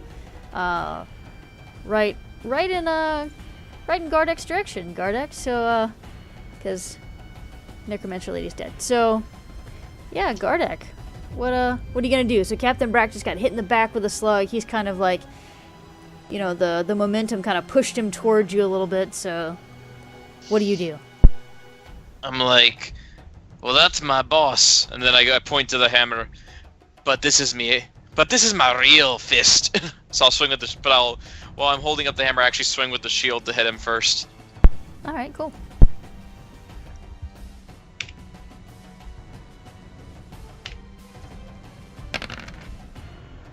Woohoo! Yay! Alright, yeah, you definitely hit him. This won't do much damage, but. Oh, actually better. Wow. Yeah, you don't quite cut through his armor, but he definitely feels it. Hammer time. All right, give me your hammer time roll. Yay! You hit him. You hit him. What's the damage of the hammer time? 5,000 billion. Woohoo! All right. Let me see. All right, you can go ahead and describe that. You finish him off. I'm he gonna was kind "Not of the head. he was kind of Oh, leaning I- forward towards you. So how do you take advantage of that? So, I mean, like he got hit in the back from the rounds, and then, so I bring the shield up and kind of catch him with it. So he's I was supposed to kind of bash him a little bit back to keep him a little off balance, but I realized I just catch him. So I just take full advantage of that, and I bring the hammer right into his, I'll push him off a little and bring the hammer right into his rib cage and just ram it down as hard as possible to just crunch in there and impact it. All right. Broken rib cage, Okay. punctured lungs, punctured heart. All right, super effective. It's super Yay. effective. Good job, you killed him. Woo! You got your bounty. And his You- head is intact.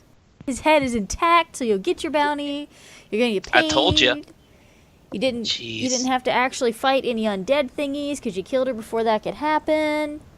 Oh. And They started chanting. Our general rules kill people that are chanting. yeah, It's a true one. that's an effective one. And you know, Wait, but Captain, aren't you chanting? it's science. Sorry. He's reading science stuff. Killing their Nice. chanters. Guys, I really don't know how to steer the ship. I have no idea what I'm doing. You're doing fine. I'm already back on the bridge. And crash. Oh, when I see him he's crossing that, I'm gonna take a hard left. Oh, Really? snap. Really. So Captain Blacksteel's not too happy about the cannon damage his ship has taken, but you've definitely it's been a while since he's been in a battle, so this whole time he's been hooping and hollering at you guys. Whoa, yeah, get them! You know, kind of feeling young again because you guys are helping him feel the thrill of battle, and hopefully you'll help cover up the holes before the thrill of battle becomes the anger of what did you do to my ship kind of thing. So you might need to compensate him a little bit for that, but you could maybe convince Mr. Morrill to help out Captain Blacksteel with that one. Yeah. I think Mr. Morrill hired him. I think it's fair to say that he's responsible for everything that happens financially. We have responsibility for anything that does happen. We're just here to kill this guy. Is it combat over? Yes, combat's officially over. The game is officially over. Woo! Oh no! Woo! I want to make Doorstop carry the captain. Oh, okay. Doorstop will carry the captain. So no one on the other ship decides, oh hey, I'm gonna take that bounty. And Doorstop is super terrified when going over that gangplank, so he will close its eyes and put one foot very, very carefully in front of the other. And soon you'll be walking across the floor. Sorry, couldn't help it. Whoa. So we killed a boss person. That was a lot of armor. Yes. Well, he's built about like Gardeck is, so they're very similar. They pretty much have most of the same abilities. But yeah. So, what do you guys think about like the difference between War Machine and, Full Metal Fantasy and Hordes Unleashed? I know the Warjack is going to be the major difference mechanically. Alchemy works very differently on Full Metal Fantasy versus Unleashed. I mean, I like both and either. They didn't get to do a whole lot of role playing this session, and mechanically they feel the same as far as the combat goes. Yeah. But yeah, it was. I like the Warjacks. That's the cool thing. Yeah, I'm destined to be a Creel every time. Oh hey, you had a choice. The War Beasts do work very similarly. There's the upkeep's a little different, the personality's a little stronger, but as far as combat-wise, they do work similarly. I don't think there's a Beastmaster in the way that there's a Jack Marshal. I think it's just Warcasters that get the War Beasts, right? Warlocks, yeah. Warlock. Yeah. Yeah, Warlock, sorry, yeah. Yeah, so there's no, like, in the Full Metal Fantasy, like, what Doorstop is, Doorstop's just a standard labor jack. He's not, like, a big war jack, right? But he still, obviously, has some good abilities, right? He's got some good staying power. And that's just... So you can be, like, the Jack Marshal and have, like, the smaller, more utility jack, or you can be, like, the Warcaster and have, like, the really big jacks, or you can... I think some of them come with, like, 2 smaller jacks. The Warcasters are built similarly to the Warlocks, whereas the Jack Marshals, they get like the smaller, I guess, jack that they have to kind of repair and deal with other stuff too. So, those are the main differences. Gardeck and Gullen are built similarly, Rob, but you can definitely tell there's a difference, right? They definitely feel a little different playing them. Oh yeah, Gardeck was definitely more focused on, like, he's literally the shield, and it really goes well with the party mechanic for this setting because his whole premise is to be next to one of his party mates, take the blows, and still keep going, versus where Gullen was, well, go in and hit things really hard. Pretty much, yeah. And then Alchemy is very different between the two. So Jonathan got to play the Alchemist in this, and he was the Bone Grinder in the other one. So they operate similarly, but I don't think Bone Grinders get any type of bombs, but Bone Grinders do get, like, little fetishes they can make that give temporary bonuses, like the little meat silencer, like turn a bladder into a silencer. They're going to be more about body parts, whereas an alchemist is going to be a little more learned, a little more about the science and stuff behind it, rather than let's put these parts together and mix these weird chemicals and make something happen, Right. No, I mean, well, Jonathan, how big was that AoE on your grenades and stuff? 3-inch. 3-inch? Gotcha. So would you... I mean, in this circumstance, we were on a very tight ship, and they kind of showed up right behind us from the below decks. Mm-hmm. But in a lot of circumstances, I think those bombs would be really awesome. Oh, yeah, totally. Like, if you picture, like, the battles we had in Hordes Unleashed, how big those maps were, open spaces and stuff. Throwing those bombs been fine. That was part of the encounter, right? We're on a limited space on the boat. I think we had 3 or 4 rounds of combat. I think I fell 3 or 4 times, probably every round. I don't like ships. Yeah, it was a boat. I wanted to make it feel like a boat, so. Well, it's fine. Our Trollkin had terrible rolls, like the worst rolls ever, man. I felt bad for you. Thanks, So me was the too. Tharn this time. You got the killing blows though. You got those hits when you did hit. Oh no, I definitely, sir. I was definitely tankier. Surprisingly, I took way more damage with this. Both my trolls took damage to one of their attributes to such severe levels, except Golan took it to the head while he kept taking it to the body. But we got the job done because we're professionals. In this case. Professionals. Blackwater. Yeah, so, see, I guess think about it, see which one. I mean, a lot of it's also going to be a theme. Like, this picture's a good example of kind of what you guys can expect more in a Full Metal Fantasy. There's going to be a lot more Civilization. And that's kind of the difference there, Civilization versus the Wilds. Now, if you... Well, it's definitely more... You definitely, just looking at this picture, you get the steampunk vibe. Oh, yeah. Mm-hmm. I like it. I'm happy for both. I like both for different reasons. Same here. I mean, I flip a coin or... Well, okay, how about this? Does anyone have a strong opinion? I'm with you, Dan. I'm cool with either one. You know. Same here. Well, Oh no, go ahead. I was going to say the one thing you could think about is you guys could look at the adventuring companies in both books and kind of see if maybe there's a theme you want there. Because the adventuring companies are supposed to kind of be a why you guys are together or how you're all together.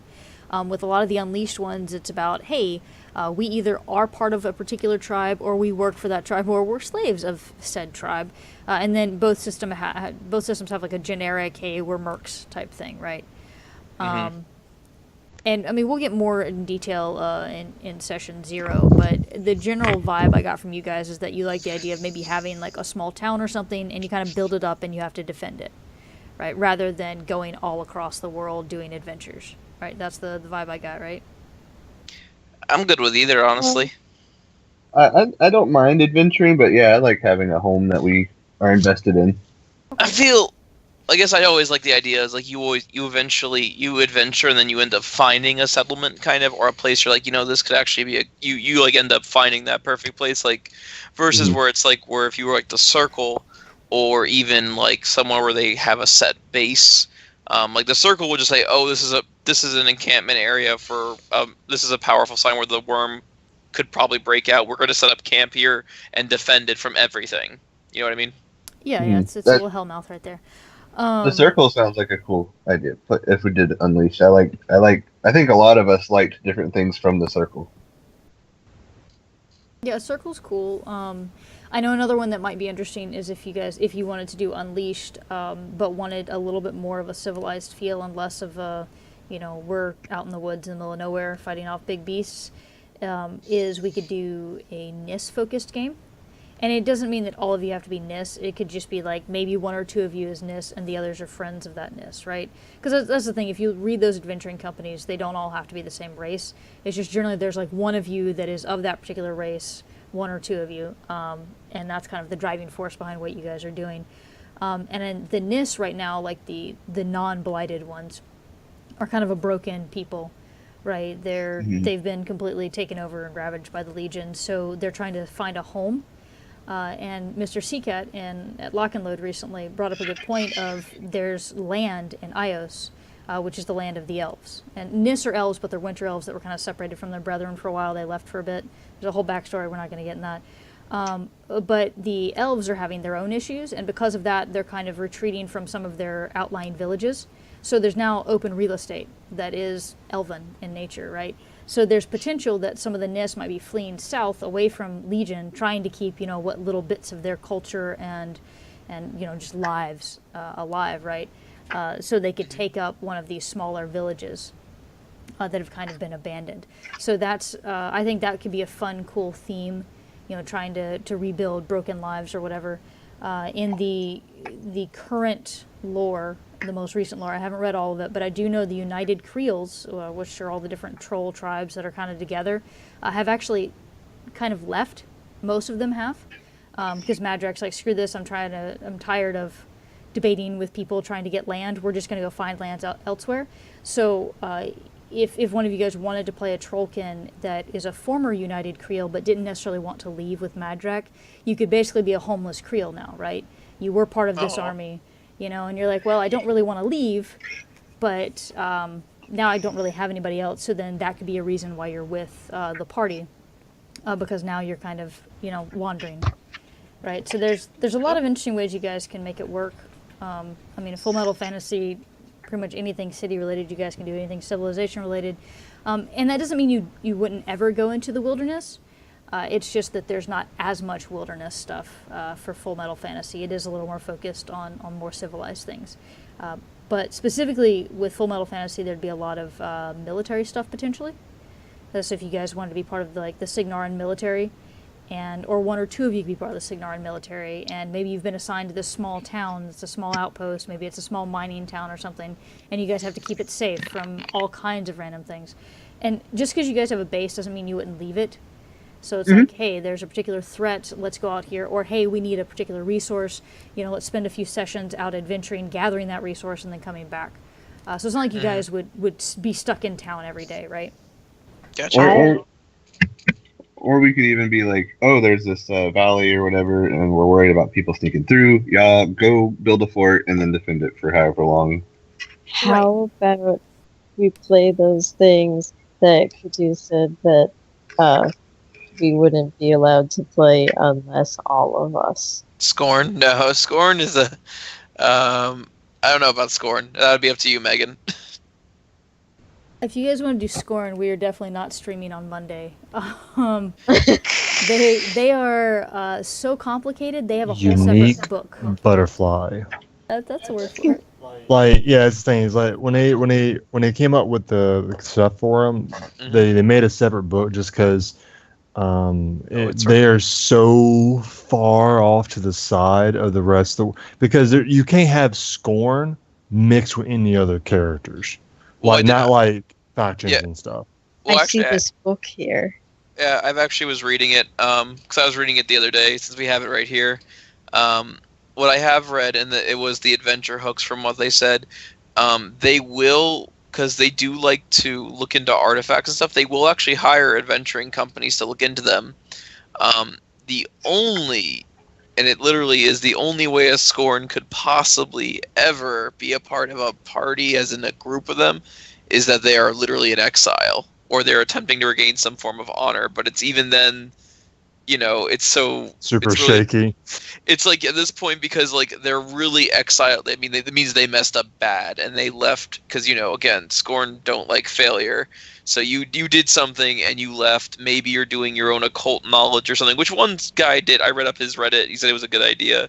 He said, where it was like he's this occult archaeologist who's left and is researching for the Scorn. So he's joined an adventuring company to effectively give it as an excuse. But he's still, of course, everyone in the party distrusts him because everyone has some way, shape, or form dealt with the Scorn before.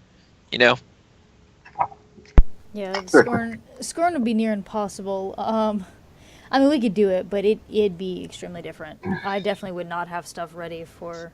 Well, I mean, next Monday we're going to do the session 0, so we could talk about it more there. But and then there's Menoth is the other one that everyone would have to be Menite, and it would have to take place in Menoth. Like, Yeah, you would.